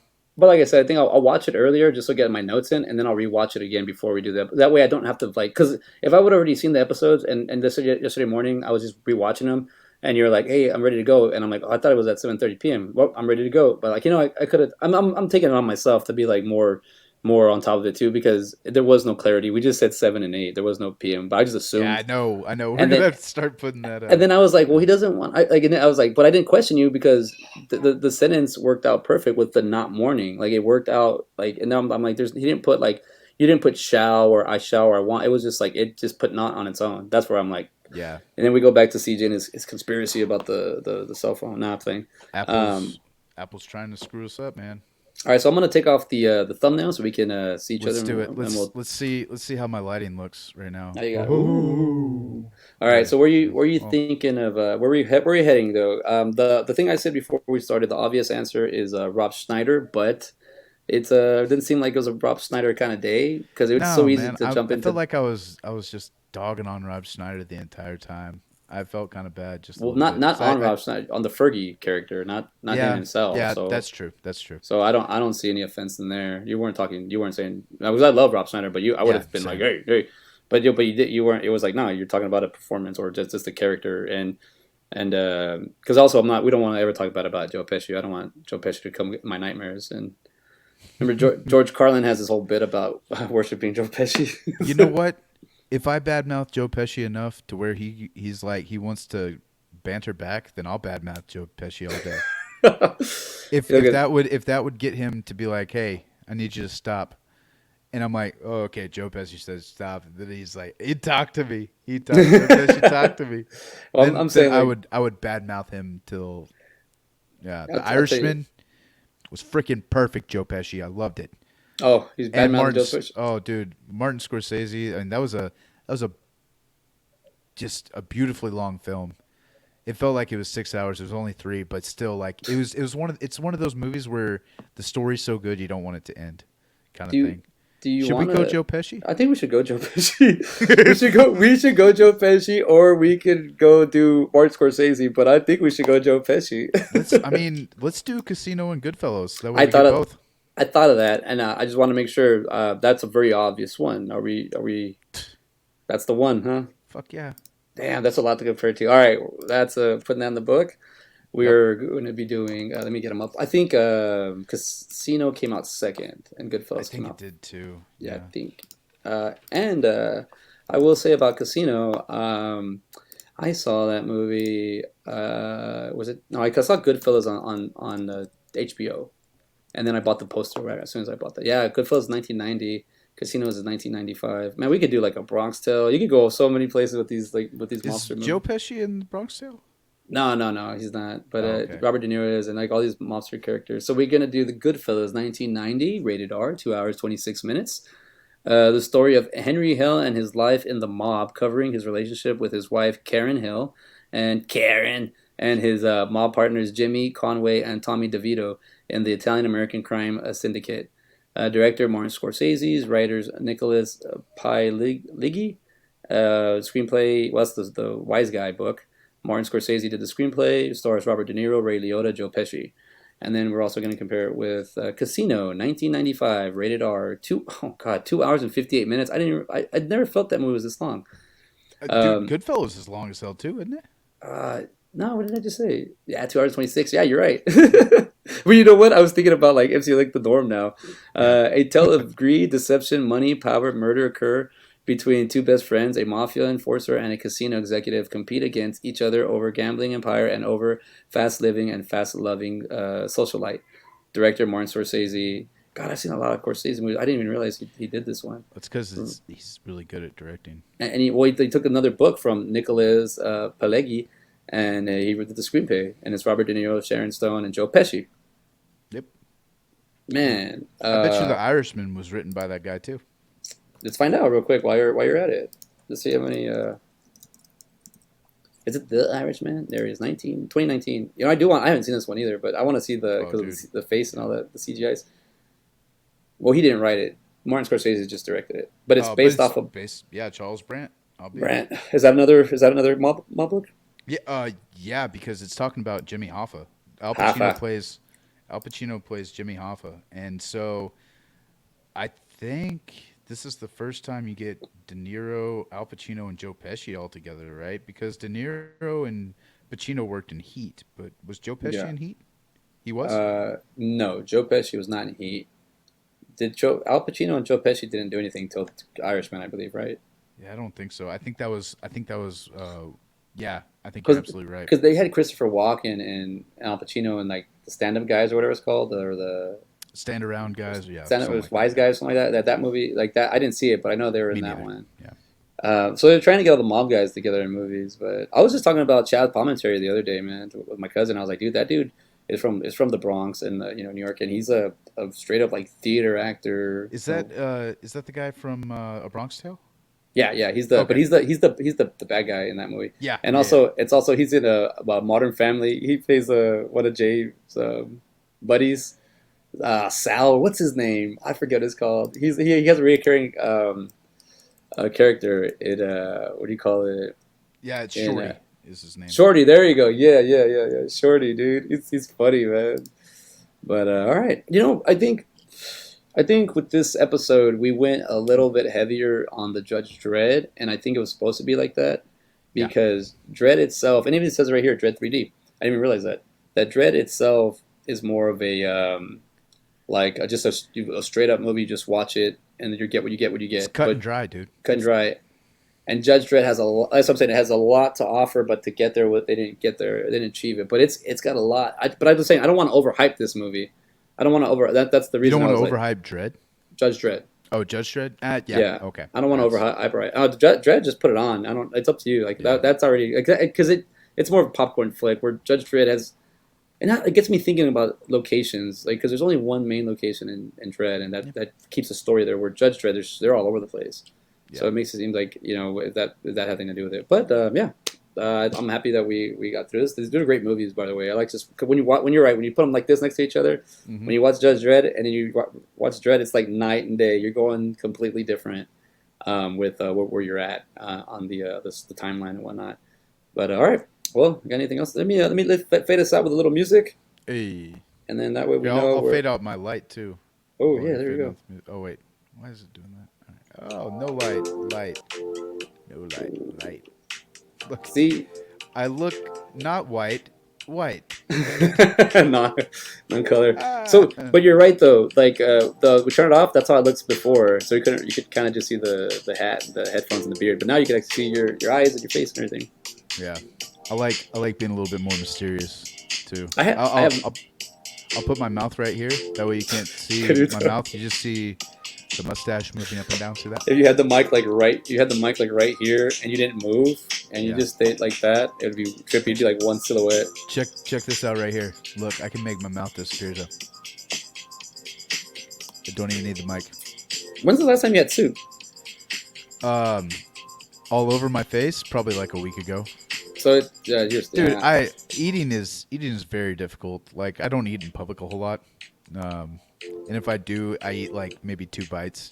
I'd be a lot skinnier if I ate in public. I guess is what I'm saying. Because yeah, it's just like I don't want to risk it. The thing is with my beard is I actually have a red patch right here that'll grow up to a certain length. That'll start getting red, the hair. So that's already like people kind of look at that. But then when I had food on it, it really sticks. So I would eat soup or anything, and then I'd be walking around and they clean your face. Like, what do you mean? And I'd look, and it'd be big. Like, how did I not notice this? How did I not know? Dude, I'm telling you, at the house, like I'll have stuff. Oh, that sounds gross. I don't just have stuff sitting in my beard, but I'll see it out of the corner of my eye. And I'll see it like, oh, let me get that, you know. So I will say that I do have a haircut appointment in 1 hour. So this mullet, I saw your ponytail right now. I was like, damn, I would like to keep the hair growing, but I've been advised I need to cut it. So I'm gonna give it. But let me see. My mullet is going away. The little ducktail. And my son got his hair cut last week too, so he got rid of his mullet. So I was like, I can't match anymore. But all right, well, we'll see everybody later. Have a great evening. Bye. Bye. I was about to have another conversation. Yeah. This